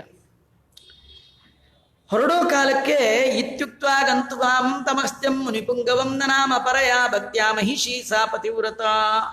ಅಗಸ್ತ್ಯರು ಹೊರಟಿದ್ದಾರೆ. ಹೊರಡೋ ಕಾಲಕ್ಕೆ ಅವಳು ಹೆಂಡತಿ, ಚಿತ್ರಬಾಹು ರಾಜನ ಹೆಂಡತಿ, ಅವಳು ಬಂದು ನಮಸ್ಕಾರ ಮಾಡ್ತಾ ಇದ್ದಾಳೆ. ಅವಳು ನಮಸ್ಕಾರ ಮಾಡಿದಾಗ ಅಗಸ್ತ್ಯರು ಆಶೀರ್ವಾದ ಮಾಡಿದ್ದಾರೆ. ಅವೈದವ್ಯಂ ಸದಾ ತೇಸ್ತು ಭಕ್ತ್ಯಾ ಭಜಪತಿಂ ಶುಭೇ. ನಿನಗೆ ಅವೈಧವ್ಯ ಎಂದೂ ಕೂಡ ಪತಿ ವಿಯೋಗ ಬಾರದೇ ಇರಲಿ. ಭಕ್ತಿಯಿಂದ ಪತ್ಯಂತರ್ಗತ ಪರಮಾತ್ಮನ ಚಿಂತನೆ ಮಾಡು. ಭಗವಂತನ ಪಾದಾರವಿಂದದಲ್ಲಿ ನಿನ್ನ ಭಕ್ತಿ ದೃಢವಾಗಲಿ ಅಂತ ಆಶೀರ್ವಾದ ಮಾಡಿದ್ದಾರೆ. ಇತ್ತಮ್ಮ ಆಶೀರ್ದದಾನಂತಂ ಭೂಯ ಪ್ರಾಮಹೀಷಿ ಮಹೀಪತಿ ಬದ್ಧಾಂಜಲಿ ಪುಟೋ ಭೂತ್ವ ವಿನಯಾನತ ಕಂದರ. 2 ಕೈ ಮುಗಿದು ನಿಂತಿದ್ದಾರೆ ದಂಪತಿಗಳು. ಆಗ ಚಿತ್ರಬಾಹು ಕೇಳ್ತಾ ಇದ್ದಾನೆ, ಸ್ವಾಮಿ ನನಗೊಂದು ಪ್ರಶ್ನೆ ಇದೆ ಎಂದ. ಏನು ಅಂತ ಕೇಳ್ತಾನೆ ಅಗಸ್ತ್ಯರು. ವಿಪುಲಾಮೇ ಕಥಂ ಲಕ್ಷ್ಮೀ ಕಥಂ ರಾಜ್ಯಂ ಅಖಂಡಕಂ ಪತಿವ್ರತ ಕಥಂ ಪತ್ನಿ ಕಿಂಕೃತಂ ಸುಕೃತಂ ಮಯ. ನನ್ನ ರಾಜ್ಯದಲ್ಲಿ ಕೊರತೆ ಅನ್ನೋದೇ ಇಲ್ಲ, ಯಾವಾಗಲೂ ಸುಭಿಕ್ಷ. ಇದಕ್ಕೇನ್ ಕಾರಣ? ನನ್ನ ರಾಜ್ಯದ ಮೇಲೆ ಅಕ್ಕಪಕ್ಕದ ಯಾವ ರಾಜರು ಇದುವರೆಗೆ ಒಂದ್ಸತಿನೂ ಕಣ್ಣಾಕಿ ದಂಡೆತ್ತಿ ಬರಲೇ ಇಲ್ಲ. ಅಕಂಟಕವಾದ ರಾಜ್ಯ ಇದು. ಇದು ಹೇಗೆ ಸಾಧ್ಯ? ಎಲ್ಲದಕ್ಕಿಂತ ನನಗಿಂತ ಒಳ್ಳೆ ಹೆಂಡತಿ ಹೇಗೆ ಸಿಕ್ಲು? ಇಷ್ಟೆಲ್ಲ ಒಳ್ಳೆ ಹೆಂಡತಿ, ಒಳ್ಳೆ ರಾಜ್ಯ, ಒಳ್ಳೆ ಸಂಪತ್ತು, ಇದೆಲ್ಲ ಒಳ್ಳೆ ಸಿಗ್ಲಿಕ್ಕೆ ಕಿಂಕೃತಂ ಸುಕೃತಮ್ಮಯ, ಏನು ಸತ್ಕರ್ಮವನ್ನ ಮಾಡಿದ್ದರ ಫಲವಾಗಿ ಭಗವಂತ ಇಷ್ಟೆಲ್ಲ ಸುಖ ಸಂಪತ್ತನ್ನ ನನಗೆ ಕೊಟ್ಟಿದ್ದಾನೆ. ಏತನ್ಮೇ ಬ್ರೂಹಿ ವಿಪ್ರೇಂದ್ರ ತವಾಹಂ ಶರಣಂಗತಃ, ನಿನ್ನಲ್ಲಿ ಶರಣು ಬಂದಿದ್ದೇನೆ, ನನಗೆ ದಯಮಾಡಿ ಇದಕ್ಕೆಲ್ಲ ಏನು ಕಾರಣ ಅಂತ ಆ ರಾಜ ಅಗಸ್ತ್ಯರನ್ನು ಕೇಳ್ತಾ ಇದ್ದಾನೆ. ಅಗಸ್ತ್ಯರು ಅವನಿಗೆ ಉತ್ತರ ರೂಪವಾಗಿ ಏನು ಹೇಳಿದರು ಮತ್ತೆ ನಾಳೆ ಸೇರಿದಾಗ ನೋಡೋಣ ಅಂತ ಹೇಳ್ತಾ ಶ್ರೀಕೃಷ್ಣ ಅರ್ಪಣಮಸ್ತು. ಸರ್ವೇಂದ್ರಿಯ ಪ್ರೇರಕೇಣ ಶ್ರೀಪ್ರಾಣಪತಿ ನೇರಿತಃ ಇದವೋಚ ಮಹಂತೇನ ಪ್ರಿಯತಾಂ ಕಮಲಾಲಯಂ ದ್ವೇಷಾಸ್ತು.